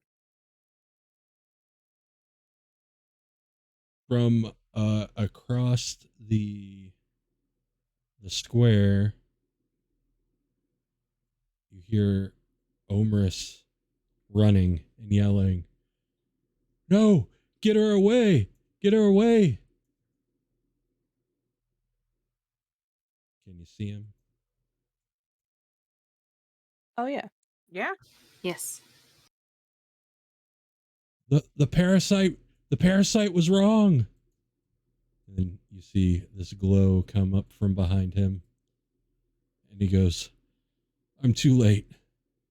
And a sword of pure light reaches out to him. You see his body start to disintegrate in the radiant light. And his own bead of light where his heart was glimmers brightly, brighter even than the light hunter behind him on its dread steed. And then that light gets sucked into the sword. And Omris was too late. Oh, it sucks souls too. Yay. Fuck. I will collect yours soon enough. But Fuck, for you now, will. I'm here for the girl. The dread steed rears back. Casimir, can you talk through him? The dread steed rears back and he goes to charge. And next session, we'll find out what happens. Ah! I had a feeling. Cliffhanger. I had a feeling. Good storytelling. Cliffhanger. Well, thank you for playing. Thank you, everybody, for watching. If you're enjoying what you see, please like the video, subscribe. If you're just tuning in, go back and check out our other episodes. It's been a great story leading up to all this. This is, of course, not the end. We're in episode 4. It's a little misleading, but think of it as chapter 4 of the overall story of 6 chapters. So catch up if you haven't seen it all. We'll be back again with the next episode in a couple weeks, and you'll see that here on the YouTube as well. Also, check out the Beard of Battle Axe's Twitch channel, where we play all kinds of other D&D games and Pathfinders 2e and other stuff throughout the week, just about every week. So check us out there. You can also find those videos here on YouTube. But players, thank you again for an excellent game. I appreciate you.